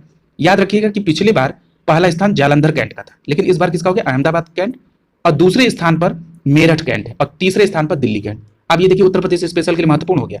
पूछ देगा कैंटोनमेंट बोर्ड में निम्नलिखित में से किस उत्तर प्रदेश के किस कैंटोनमेंट बोर्ड को पुरस्कार मिला या द्वितीय पुरस्कार मिला, तो मेरठ। पूछ देगा मेरठ को कौन सा पुरस्कार मिला, तो दूसरा। नंबर 1 पे अहमदाबाद, दूसरे नंबर पे मेरठ, तीसरे नंबर पे दिल्ली कैंट। ठीक है, अब आगे चलते। कह रहा है कि राज्यों के पुरस्कार में 100 से अधिक शहरी निकायों में, तो उन राज्य को जहां पे 100 से अधिक शहरी निकाय हैं उसमें नंबर 1 पे छत्तीसगढ़, दूसरे नंबर पे महाराष्ट्र, और तीसरे नंबर पे मध्य प्रदेश। यानी ऐसे राज्य जहां पे 100 से अधिक शहरी निकाय हों, तो छत्तीसगढ़ नंबर 1, दूसरे पे महाराष्ट्र, तीसरे पे मध्य प्रदेश। और जहां पे 100 से कम शहरी निकाय हैं उसमें नंबर 1 पे झारखंड, दूसरे पे हरियाणा, और तीसरे पे गोवा। ठीक है, याद रखिएगा इस बात को। अगला है कि उपयुक्त के अतिरिक्त राजधानी क्षेत्र में ये स्वच्छता महोत्सव पुरस्कार 20 नवंबर 2021 को ये दिया गया, ये इंपॉर्टेंट नहीं है। अगला देखिए, कचरा मुक्त शहरों में रेटिंग 2018 में शुरू की गई थी, और इसमें इंदौर, सूरत, नई दिल्ली, कवई, new Delhi municipal corporation, Navi Mumbai, Ambikapur, Surat, Mysore, Noida, Vijayawada, Patan को 5 स्टार रेटिंग इस वर्ष दी गई। यानी कह रहा है कि कचरा मुक्त शहरों को रेटिंग भी दिया जा रहा है। और ये रेटिंग कब से शुरू हुआ था? ये 2018 से शुरू हुआ। उसमें इंदौर, सूरत और इन सभी लोगों को 5 स्टार और 143 शहरों को 3 स्टार दिया गया। ठीक, अगला देखिए, यूनेस्को के रचनात्मक शहरों की सूची में शामिल हुआ श्रीनगर। देखिए क्या है, करा जम्मू कश्मीर की जो ग्रीष्मकालीन राजधानी वो श्रीनगर है, और उसको यूनेस्को ने रचनात्मक शहरों की सूची में शामिल कर लिया है। और ये इस बात की घोषणा कब हुई? तो ये 8 नवंबर 2021 को दुनिया भर के 49 शहरों में एक कश्मीर भी है। यानी कि इस बार जो यूनेस्को की रचनात्मक सूची में जो नेटवर्क में जो शहर शामिल किए गए उसमें 89 शहर शामिल किए गए, जिसमें जम्मू कश्मीर का श्रीनगर भी उसमें शामिल किया गया। आगे देखिए, आगे कह रहा है कि नरेंद्र मोदी ने इस बात की प्रशंसा जाहिर की। उससे ज्यादा महत्वपूर्ण यह है कि श्रीनगर को शिल्प और लोक कला में रचनात्मक शहर यूनेस्को के रूप में नामित किया गया। यानी कि जो यूनेस्को में जो श्रीनगर को लिया गया है रचनात्मक शहरों की सूची में, उसमें किस रचनात्मक कार्य के लिए? तो आपका जवाब होगा शिल्प और लोक कला के रचनात्मक शहर के रूप में। इस बात को याद रखिएगा। और मैं अभी बता दूं कि इसी शिल्प और लोक कला के रचनात्मक शहर के रूप में भारत में एकमात्र और इसके पूर्व है वो जयपुर है, और उसके बाद अब श्रीनगर को लिया गया। ठीक है, ये भी बात याद रखिएगा। आगे ध्यान दीजिए, कह रहा है कि 49 शहरों में ये भी शामिल है, और इसके साथ अब वर्तमान समय में दुनिया के 90 देशों में 295 तक ये रचनात्मक शहर पहुंच गया। इस फैक्ट को भी इंपॉर्टेंट है, याद रखिएगा। और भारत में अगर रचनात्मक शहरों की बात करें जो यूनेस्को में शामिल हैं, उनकी संख्या 6 हो गई है। और यानी कि ये जो श्रीनगर है ये 6वां शहर होगा। इसके पूर्व शहरों की बात कर लें तो मुंबई, चेन्नई, हैदराबाद, वाराणसी, जयपुर, उसके बाद श्रीनगर। मुंबई, चेन्नई, हैदराबाद, वाराणसी, जयपुर, और अब 6वां जो है वो श्रीनगर। ये दोनों फैक्ट बहुत इंपॉर्टेंट है। वहां टोटल संख्या 90 देशों में 295, और भारत में टोटल संख्या 6 हो गई। अगला देखिए, अभी हमने जिक्र कर दिया कि शिल्प और लोक कला के क्षेत्र में श्रीनगर शहर को जयपुर के बाद इसमें भारत का दूसरा शहर नामित किया गया। ठीक है, अब ये कह रहा है कि यूनेस्को की जो रचनात्मक शहरों में शामिल किए जाते हैं ये 7 क्षेत्र हैं जिसके आधार पर लिया जाता है। जैसे अभी आपने पढ़ा कि जयपुर को और श्रीनगर को शिल्प और लोक कला के मामले में लिया गया। उसी तरीके से एक मीडिया कला भी क्षेत्र है, उसी प्रकार फिल्म डिजाइन, पाक कला, साहित्य और संगीत भी है। ये भी इंपॉर्टेंट हो सकता है, पूछ दे कि इनमें से कौन 7 क्षेत्र में शामिल नहीं है। ठीक है, तो इस तरह भी ले लीजिए। ज्यादा जरूरी याद रखना यह है कि श्रीनगर को शिल्प और लोक कला में लिया गया। ठीक है, और टोटल संख्या 6 हो गई। ये हो गया, और ये आवेदन संस्कृति मंत्रालय द्वारा भेजे जाते हैं। अगला देखिए, कह रहा है कि पब्लिक अफेयर्स इंडेक्स 2021। ठीक है, अब ये जो पब्लिक अफेयर्स इंडेक्स 2021 है ये किसके द्वारा जारी किया गया? तो ये पब्लिक अफेयर्स सेंटर पीएसी द्वारा जारी किया गया। ठीक है, और ये एक गैर लाभकारी थिंक टैंक है, और ये बेंगलुरु में स्थित है। ये मेन बात हो गई। अब ये पब्लिक अफेयर्स रिपोर्ट में ये जो रिपोर्ट पेश की गई ये 6वीं रिपोर्ट है, और इसमें 18 बड़े राज्यों में शीर्ष स्थान पर 3 जो राज्य हैं वो कौन कौन से हैं? केरल है, तमिलनाडु है और तेलंगाना है। यानी कि अगर आपसे ये पूछा जाए कि पब्लिक अफेयर्स इंडेक्स 2021 के टॉप 3 देश कौन, राज्य कौन है, तो 18 बड़े राज्यों में केरल, तमिलनाडु और तेलंगाना है। ये बात याद रखनी, ठीक है। अब ये बात आती कि ये किस आधार पर दिए गए, तो याद रखिएगा कि ये जो पीएआई का फुल फॉर्म क्या है, पब्लिक अफेयर्स इंडेक्स, जो जारी किया गया ये कोविड के अंकुश पे लगाने के लिए और सरकार की गुणवत्तापूर्ण शासन के लिए, ये दोनों इसके मानक थे, जिसमें नंबर 1 पे कौन है, केरल, तमिलनाडु और तेलंगाना, ये टॉप 3 है। यानी नंबर 1 पे केरल, फिर तमिलनाडु और तेलंगाना, और बाकी छत्तीसगढ़, गुजरात याद रहे तो ठीक है, लेकिन टॉप 3 तो जरूर याद रखिएगा। और एक बात और याद रखिए उत्तर प्रदेश स्पेशल के लिहाज से, कि जो बड़े राज्यों में सबसे निचले स्तर पे वो है उत्तर प्रदेश, और केरल नंबर 1 पे। यानी पब्लिक अफेयर्स इंडेक्स यानी कि पीएआई में नंबर 1 पे केरल, दूसरे पे तमिलनाडु, तीसरे पे तेलंगाना और उत्तर प्रदेश सबसे नीचे। छोटे राज्यों में शीर्ष पर कौन है, तो सिक्किम, मेघालय और मिजोरम, ये टॉप 3 है, ठीक है, छोटे राज्यों में। अब वही बात हम लोग करेंगे केंद्र शासित प्रदेशों की, तो केंद्र शासित प्रदेशों में शीर्ष पे कौन है, तो पुदुचेरी है, जम्मू कश्मीर है और चंडीगढ़, ठीक है। ये 3 लोग जो है केंद्र शासित में। यानी राज्य में केरल, तमिलनाडु, तेलंगाना, उत्तर प्रदेश सबसे नीचे, छोटे राज्यों में सिक्किम, मेघालय, मिजोरम, केंद्र शासित प्रदेश यानी यूटी में पुदुचेरी, जम्मू कश्मीर और चंडीगढ़। इतनी बात को आपको विशेष याद रखना है। इसमें 5 विषय हैं, 14 सतत विकास लक्ष्यों और 43 संकेतकों के आधार पर इसको इक्विटी, विकास और स्थिरता के 3 स्तंभों के आधार पर इस रैंकिंग को तैयार की गई। ये इंपॉर्टेंट है, 5 विषय, 14 सतत विकास लक्ष्य यानी सस्टेनेबल डेवलपमेंट गोल, 43 संकेतक और 3 स्तंभ, इक्विटी, विकास और स्थिरता। अगला देखिए, इस रैंकिंग का प्रभाव क्या पड़ेगा, अर्थव्यवस्था, पर्यावरण और मानव जाति पर प्रभाव पड़ेगा, ठीक है। अब ये सब उसके वो हैं। अब देखिए, अब इसका कह रहा है कि जो ये पीएआई यानी फुल फॉर्म क्या है, मैं बार बार रिपीट कर रहा हूं, पब्लिक अफेयर्स इंडेक्स, इसके प्रमुख निष्कर्ष क्या है। शीर्ष प्रदर्शन में अभी हो गया केरल, तमिलनाडु, तेलंगाना, और सबसे अंतिम पर कौन है, उत्तर प्रदेश। 2 स्तंभ है इसको करने के, एक तो कोविड प्रतिक्रिया सूचकांक और प्रतिवर्ष राज्यों का जो परफॉर्मेंस है उसको ध्यान में रखते हुए। अब ये कह रहा है सार्वजनिक मामलों के सूचकांक पीएआई 2021 में कर्नाटक 3 स्थान से गिर के 7वें स्थान पे आ गया। छोड़ दीजिए, आगे कह रहा है कि मनरेगा क्रियान्वयन में, तो मनरेगा क्रियान्वयन में नंबर 1 पे कौन है, केरल, इतनी बात याद रखना। मध्याह्न भोजन योजना में नंबर 1 पे कौन है, तो गोवा। समग्र शिक्षा में कौन नंबर 1 पे है, छत्तीसगढ़। राष्ट्रीय स्वास्थ्य मिशन में नंबर 1 केरल। एकीकृत बाल विकास में उड़ीसा नंबर 1। कोविड-19 की प्रतिक्रिया सूचकांक में केरल नंबर 1, उसके बाद तमिलनाडु और आंध्र प्रदेश। और इस सूचकांक की तत्परता, तैयारी, नियंत्रण शामिल है, ठीक है। यानी एक बार मैं और इसको रिपीट कर दूं कि मनरेगा में कौन शामिल था, तो मनरेगा में नंबर 1 पे केरल था। मध्याह्न भोजन में कौन था, तो इसमें गोवा था। समग्र शिक्षा वाले में छत्तीसगढ़। राष्ट्रीय स्वास्थ्य वाले में नंबर 1 पे केरल। और याद रखिए अगला पॉइंट है हुरून इंडिया परोपकार सूची 2021, ये 3 नवंबर 2021 को जारी किया गया, और इसमें यह बताया गया कि इस सूची में विप्रो के संस्थापक अजीम प्रेमजी ने वर्ष 2020-21 में 9,713 करोड़ रुपए दान देकर इस सूची में वो शीर्ष पर है, और इनके दान के हिसाब से एक दिन में इन्होंने 27 करोड़ रुपए का एवरेज बैठता है, ठीक है। तो यानी हुरून इंडिया परोपकार सूची में नंबर 1 पे कौन है, अजीम प्रेमजी। अब ये किसके संस्थापक है, विप्रो के। कितना पैसा दिया इन्होंने एक वित्तीय वर्ष में 2020-21 में, 9,713, जो प्रतिदिन के हिसाब से 27 करोड़ है। दूसरे नंबर पे एचसीएल के शिव नादर है, जिन्होंने 1,263 करोड़ रुपए दिए। और तीसरे नंबर पे रिलायंस इंडस्ट्रीज के मुकेश अंबानी हैं, जिनके परिवार ने 577 करोड़ रुपए दिए। यानी 4 लोगों की सूची देख लीजिए, जिनके 3 के बारे में चर्चा हम लोग कर चुके हैं। पहला है अजीम प्रेमजी। अजीम प्रेमजी कौन है, विप्रो के संस्थापक, नंबर 1 पे। दूसरे पे शिव नादर, ये शिव नादर कौन है, तो ये एचसीएल के हैं। और तीसरे पे मुकेश अंबानी, और चौथे पे कुमार मंगलम बिरला। और अजीम प्रेमजी है 9,713 करोड़ रुपए और प्रतिदिन के हिसाब से 27 करोड़, याद रखिएगा इसको। अगला देखिए समुद्रयान योजना है, तो समुद्रयान योजना का शुभारंभ किसने किया था, तो डॉक्टर जितेंद्र सिंह ने किया था, ठीक है। और इसका शुभारंभ जो है वो 29 अक्टूबर को होगा। और इसके तहत क्या होगा, तो ये यूनिक ओशन मिशन का उद्देश्य उप समुद्री गतिविधियों के संचालन में गहरे पानी के अंदर मानव युक्त वाहन का प्रयोग करना, ये इसका समुद्रयान परियोजना का मुख्य उद्देश्य है। और जब ये तकनीकी प्राप्त हो गई, तो इसके साथ भारत इस तरह के पानी के नीचे वाहन में रखने के लिए अमेरिका, रूस, जापान, फ्रांस और चीन के बाद इस एलिट क्लब में शामिल हो चुका है, ठीक है। यानी कि अब समुद्र के अंदर वाहन को नीचे रोके रखने में अमेरिका, रूस, जापान, फ्रांस, चीन के बाद भारत भी शामिल हो गया। और इस परियोजना के लिए 6,000 करोड़ रुपए आवंटित किए गए हैं, ठीक है। और इस परियोजना के तहत गहरे पानी में चलने वाली सबमर्सिबल को मत्स्या 6000 का कोड नेम दिया गया, ठीक है। यानी जो गहरे पानी में सबमर्सिबल जाएगी इसका नाम क्या दिया गया, मत्स्य 6000। अब ये 6000 क्या है, तो ये 6000 टाइटेनियम धातु से बनी है, इसलिए इसका नाम रख दिया गया मत्स्य 6000। और मछली जल में ही रहती है, इसलिए इसका नाम मत्स्य से है। और 6000 का मतलब कि 6000 टाइटेनियम धातु से बनी है। तो ये भी पूछ सकता है कि ये किस धातु से बनी, तो याद रखिएगा टाइटेनियम। इसका व्यास कितना है, तो 2.3।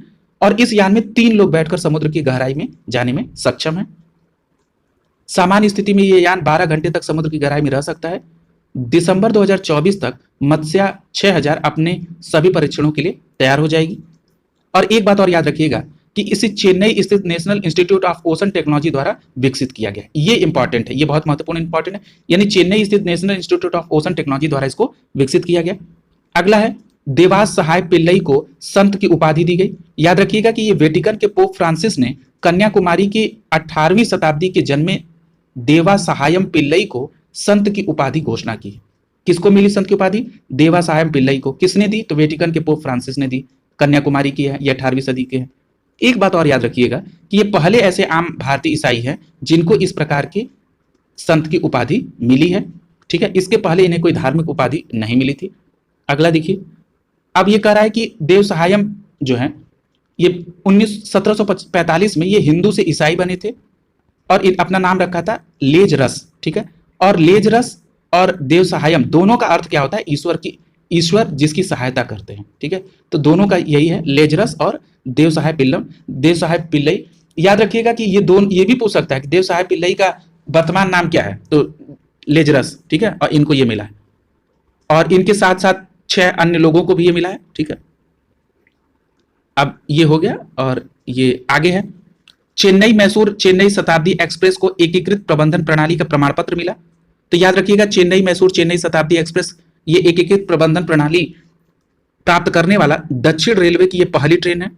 और ये क्यों मिला है, ये ट्रेन के विश्व स्तरीय रखरखाव, पर्यावरण अनुकूल संसाधनों और यात्रियों की सुविधाजनक सुरक्षा के लिए प्रमाण पत्र दिया गया है।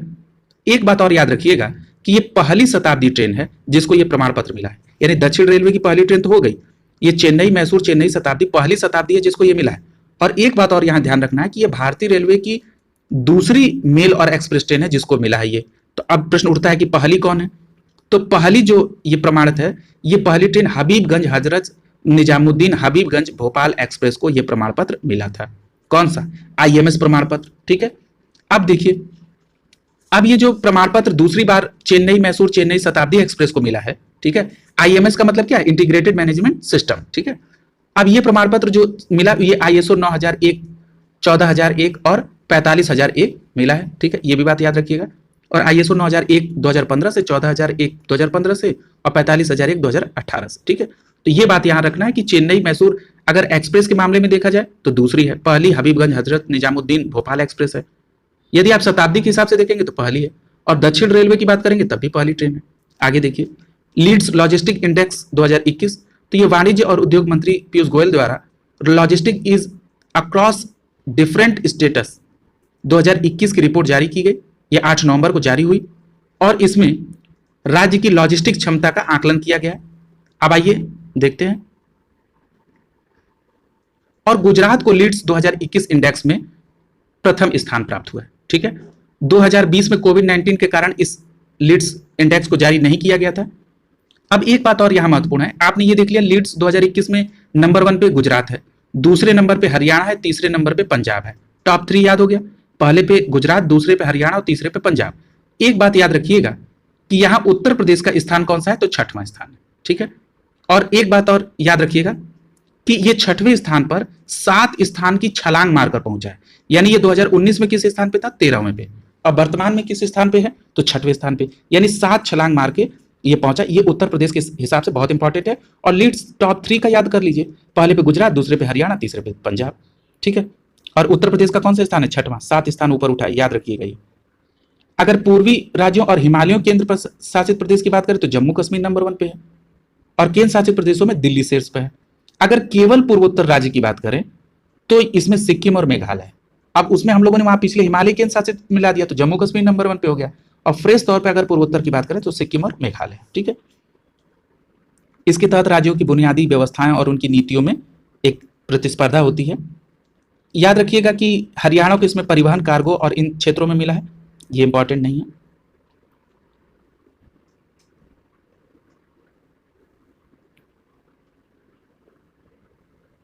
एक बात यहाँ इंपॉर्टेंट ये है कि लीड्स 2021 को लॉन्च करते हुए वाणिज्य और उद्योग मंत्री पीयूष गोयल ने यह कहा कि इस लीड से भारत अगले 5 वर्षों में जो लॉजिस्टिक लागत है उसमें 5% की कमी करेगा, और वर्तमान में जो लॉजिस्टिक लागत है वो जीडीपी का 13 से 14% है, और ये कह रहे हैं कि अगले 5 वर्षों में हम इसमें 5% की कमी कर लेंगे। ये बहुत इंपॉर्टेंट है फैक्ट, ये जरूर पूछा जा सकता है। तो व्यवसायों को सुगमता और सशक्तिकरण के लिए किया जाता है, और कह रहा है कि इस रिपोर्ट बताती है कि एक राज्य सिर्फ पूर्ण सुधार के बजाय सभी राज्यों में रसद में सुधार पूरे रसद पारिस्थितिक तंत्र में एक बल देता है। ठीक है, और यहां दे रहा है कि गुजरात, हरियाणा और पंजाब टॉप 3 है, उसके बाद तमिलनाडु है, महाराष्ट्र है, और 6वें नंबर पे कौन है? उत्तर प्रदेश है। ठीक है, अगला देखिए राज्य ऊर्जा दक्षता सूचकांक 2020। तो राज्य ऊर्जा दक्षता सूचकांक 2020 ये किसके द्वारा जारी किया गया? तो ये केंद्रीय विद्युत मंत्रालय और ऊर्जा दक्षता ब्यूरो द्वारा जारी किया गया, और इस सूचकांक में कर्नाटक नंबर 1 पे, यानी राज्य ऊर्जा दक्षता सूचकांक में नंबर 1 पे कौन है? कर्नाटक है। 100 में से 70 अंक मिला इसको। सूचकांक में दूसरे स्थान पर राजस्थान और हरियाणा। यानी अगर आपसे पूछे कि राज्य ऊर्जा दक्षता सूचकांक में जो टॉप 3 के राज्य है, तो नंबर 1 पे कौन है? कर्नाटक, दूसरे नंबर पे राजस्थान और तीसरे नंबर पे हरियाणा है। ठीक है, और पिछले साल रैंकिंग में शीर्ष पर राजस्थान था, अब लुढ़क के दूसरे पे आ गया और पहले पे कर्नाटक चला गया। ठीक है, अब ये देखिए state energy efficiency index bureau of energy efficiency और alliance for an energy efficiency economy द्वारा जारी किया जाता है। ठीक है, अब ये देखिए कह रहा है कि राज्य ऊर्जा दक्षता सूचकांक में राज्यों को 4 श्रेणी में आकलित किया जाता है। पहली श्रेणी में 30 अंकों से नीचे स्कोर के एस्पिरेंट को, दूसरा है दूसरी सूची में जो स्कोर 30 से 50 के बीच में है, इनको दावेदार, और 50 से 60 वालों को अचीवर्स। ठीक है, और उसके बाद चौथा है फ्रंट रनर। ठीक है, तो ये याद रखना है। और एक बात और याद रखनी है कि इसमें 68 गुणात्मक मात्रा के आधार पर 36 राज्य और केंद्र शासित प्रदेश ने इसमें हिस्सा लिया था। अगला देखिए, यहां बता रहा है कर्नाटक, राजस्थान और हरियाणा ये टॉप 3 है। ठीक है, उत्तर प्रदेश का 9वां स्थान है इसमें। इस बात को याद रखिएगा, उत्तर प्रदेश का इसमें कौन सा स्थान है? 9वां स्थान है।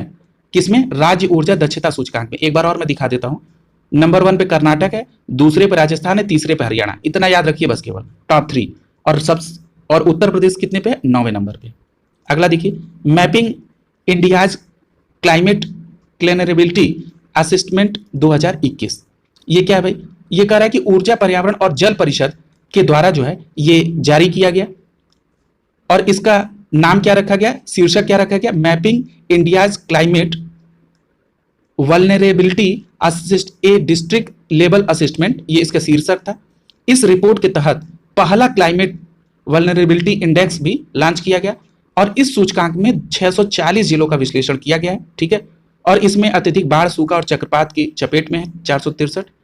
अब एक चीज जो महत्वपूर्ण है वो देखिए कि इस रैंकिंग में नंबर 1 पर असम है, दूसरे नंबर पे आंध्र प्रदेश है और तीसरे पे महाराष्ट्र है। ठीक है, यानी कि ये जो mapping India's climate vulnerability assessment index 2021 है, इसमें भारत में सर्वाधिक जलवायु भेद्यता वाले राज्यों में, ठीक है, जलवायु भेद्यता वाले राज्यों में नंबर 1 पे कौन है? असम है, दूसरे नंबर पे आंध्र प्रदेश और तीसरे पे महाराष्ट्र। इतनी बातों को याद रखिएगा। अगला देखिए,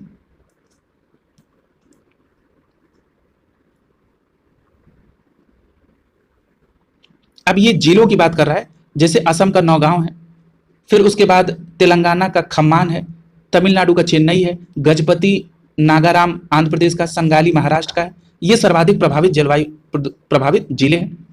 ठीक है, तो मेन आपको याद रखना है कि इसमें जो सर्वाधिक जलवायु भेद्यता वाले राज्य हैं उसमें नंबर 1 पे असम है, दूसरे पे आंध्र प्रदेश है, तीसरे पे महाराष्ट्र है। ये याद रखना है। ठीक है, अगला देखिए, कह रहा है भारत की भू स्थानिक ऊर्जा मानचित्र।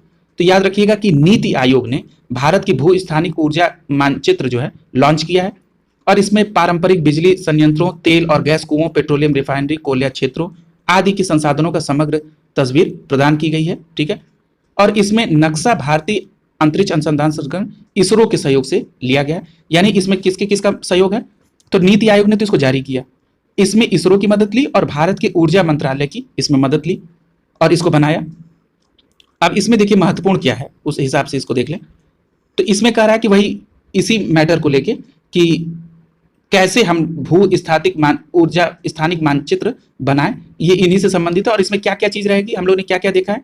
तो इसमें पारंपरिक बिजली संयंत्र, तेल कुआं, रिफाइनरी, पेट्रोल रिफाइनरी, कोयला आदि ब्लॉक जैसे देश के सभी ऊर्जा संसाधनों की एक समग्र तस्वीर को दिखाया गया है।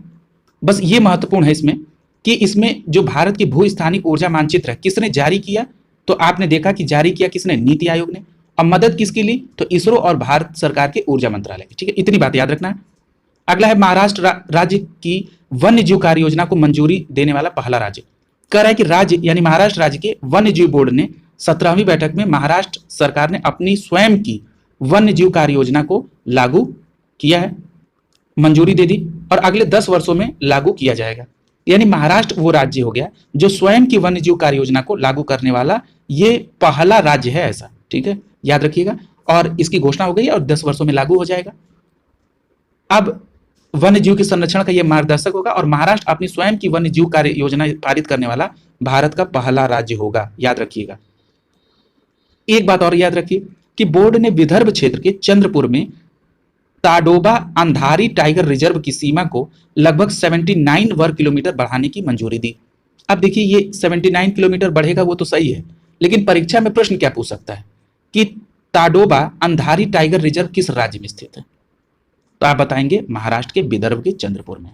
याद रखिएगा ये बहुत इंपॉर्टेंट है। ताडोबा अंधारी टाइगर रिजर्व महाराष्ट्र के विदर्भ क्षेत्र के चंद्रपुर में। ठीक है, अब इसमें जलवायु परिवर्तन ज्यादा राज्य की अब ये देखिए राज्य सरकार ने स्वामित्व वाली पहली वन्यजीव डीएनए परीक्षण प्रयोगशाला की भी बात की। तो अब ये क्या है कि महाराष्ट्र में जो नागपुर महाराष्ट्र में क्षेत्रीय फॉरेंसिक विज्ञान प्रयोगशाला में भारत की पहली राज्य सरकार की स्वामित्व वाली वन्यजीव डीएनए परीक्षण प्रयोगशाला को भी उद्घाटन किया। ठीक है, और कहाँ किया, तो नागपुर के महाराष्ट्र में किया। इस बात का भी ध्यान रखना है। ठीक है, यानी कि महाराष्ट्र में स्वयं की वन्यजीव कार्य योजना भी लाई गई और इसके साथ ही साथ नागपुर महाराष्ट्र में जो क्षेत्रीय फोरेंसिक विज्ञान प्रयोगशाला है उसी में डीएनए वन्यजीव डीएनए परीक्षण प्रयोगशाला का भी उद्घाटन किया गया। कहां पे, महाराष्ट्र में। इस बात को याद रखना है। और एक बात और याद रखिएगा कि निर्भया योजना के तहत मुंबई पुणे में 3 फास्ट ट्रैक डीएनए परीक्षण का भी शुभारंभ किया गया। तो किसकी योजना के तहत, निर्भया योजना के तहत। अब एक बात और याद रख लीजिए कि वर्तमान में देहरादून और हैदराबाद में 2 वन्यजीव परीक्षण प्रयोगशाला है जो पूरी तरीके से केंद्र के स्वामित्व में है, जबकि जो नागपुर में जो लॉन्च की गई प्रयोगशाला ये भारत की पहली राज्य सरकार स्वामित्व प्रयोगशाला है। इस बात को याद रखिएगा। यानी देहरादून और हैदराबाद में जो 2 वन्यजीव डीएनए प्रयोगशाला है सेंट्रल गवर्नमेंट के तहत गवर्न होता है, जबकि जो नागपुर में ये भारत की पहली जो ये प्रयोगशाला डीएनए परीक्षण प्रयोगशाला की गई ये किसके, ये राज्य सरकार यानी महाराष्ट्र सरकार इसका गवर्नेंस देखेगी। और ये कह रहा है कि प्रयोगशाला में यौन अपराध से बच्चों के संरक्षण यानी पास्को अधिनियम 2012 के तहत रिपोर्ट के मामलों पर निपटेगी। याद रखिएगा। अब यहां से एक प्रश्न और पूछ सकता है कि बच्चों के संरक्षण का अधिनियम कौन सा है, तो 2012 यानी पास्को अधिनियम कब से समय, 2012। इस पे भी ध्यान दीजिएगा, इस तरह के भी प्रश्न पूछे जाते हैं। अगला देख लीजिए। अब कह रहा है कि केंद्र सरकार की निर्भया योजना के तहत 53 करोड़ की लागत के प्रयोगशाला का विकास किया जाएगा। ये भले ही राज्य का पहला प्रयोगशाला हो लेकिन इसमें सेंट्रल गवर्नमेंट निर्भया योजना के तहत 53 करोड़ रुपए से यह प्रयोगशाला बनेगी। अगला है देश का पहला एल्कोहल संग्रहालय। अब देखिए इसको कोरिलेट कैसे करेंगे। घूमने कहाँ जाते हैं, गोवा। गोवा में लोग मौज मस्ती करते हैं, एल्कोहल लेते हैं। अब वहीं से कोरिलेट कर दीजिए तो सबसे ज्यादा तो एल्कोहल संग्रहालय वही बनेगा ना। तो वही हो गया, देश का पहला एल्कोहल संग्रहालय कहाँ हुआ, गोवा के कैंडोलिम बीच में देश का पहला एल्कोहल संग्रहालय म्यूजियम खोला गया। अब ये भी देख लीजिए, कैंडोलिम भी पूछ सकता है कि खोला गया कैंडोलिम बीच में।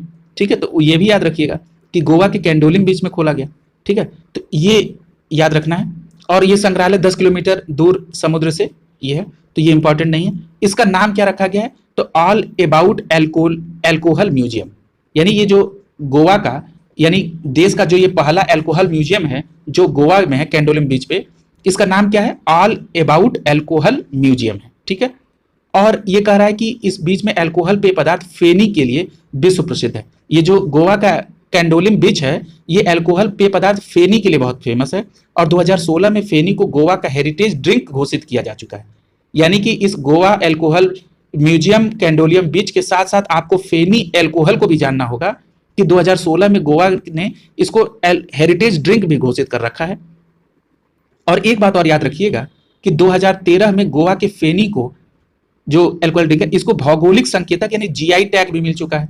तो ये भी समझिएगा, फेनी को भी याद रखिएगा यहाँ पे। ठीक है, तो इस प्रकार आगे देखिए कि गोवा में मुख्यतः दो तरह की फेनी सबसे पॉपुलर है, एक काजू फेनी और दूसरा नारियल फेनी। ठीक है, इन दोनों भी बातों को याद रखिएगा।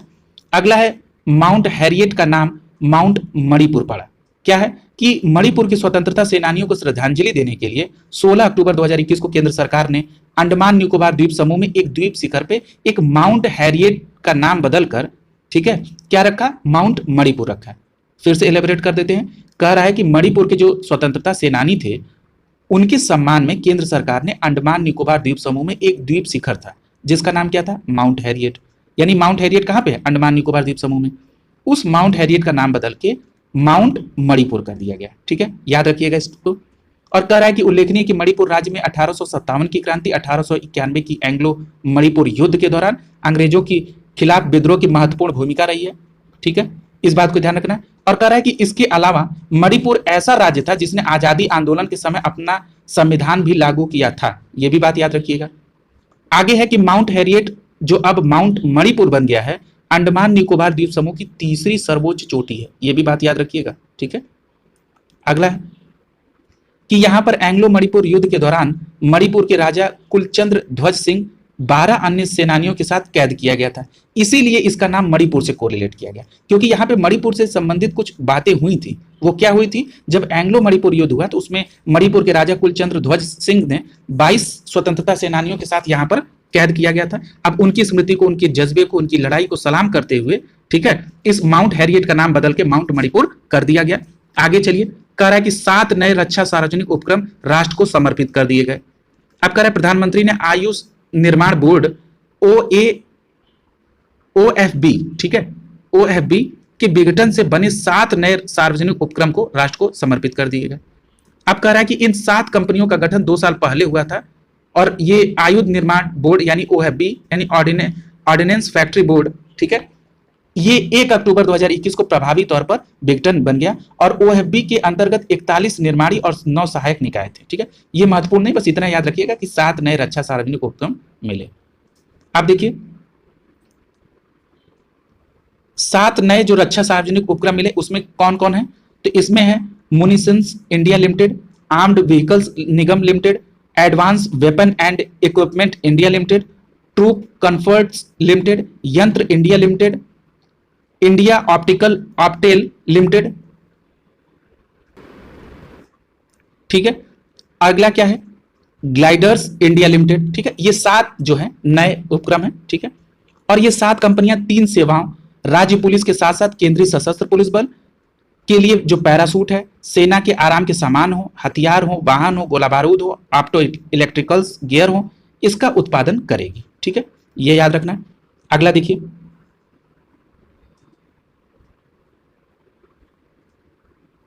अगला है भारत का स्मार्टफोन आधारित ई वोटिंग समाधान। ये भी बहुत इंपॉर्टेंट प्रश्न है, याद रखिएगा। तेलंगाना, जब हम लोग एडुटेरिया की प्रैक्टिस सेट कर रहे थे तो ये प्रश्न कई आए थे इसमें, तो इसलिए मैं बार बार कह रहा हूं कि एडुटेरिया की भी प्रैक्टिस सेट को क्लियर करते चलिएगा, बहुत लाभ मिलेगा। अगला देखिए, तेलंगाना के कोविड-19 महामारी को देखते हुए भारत का पहला स्मार्टफोन आधारित ई वोटिंग समाधान ऐप को विकसित किया। किसने किया, तेलंगाना ने।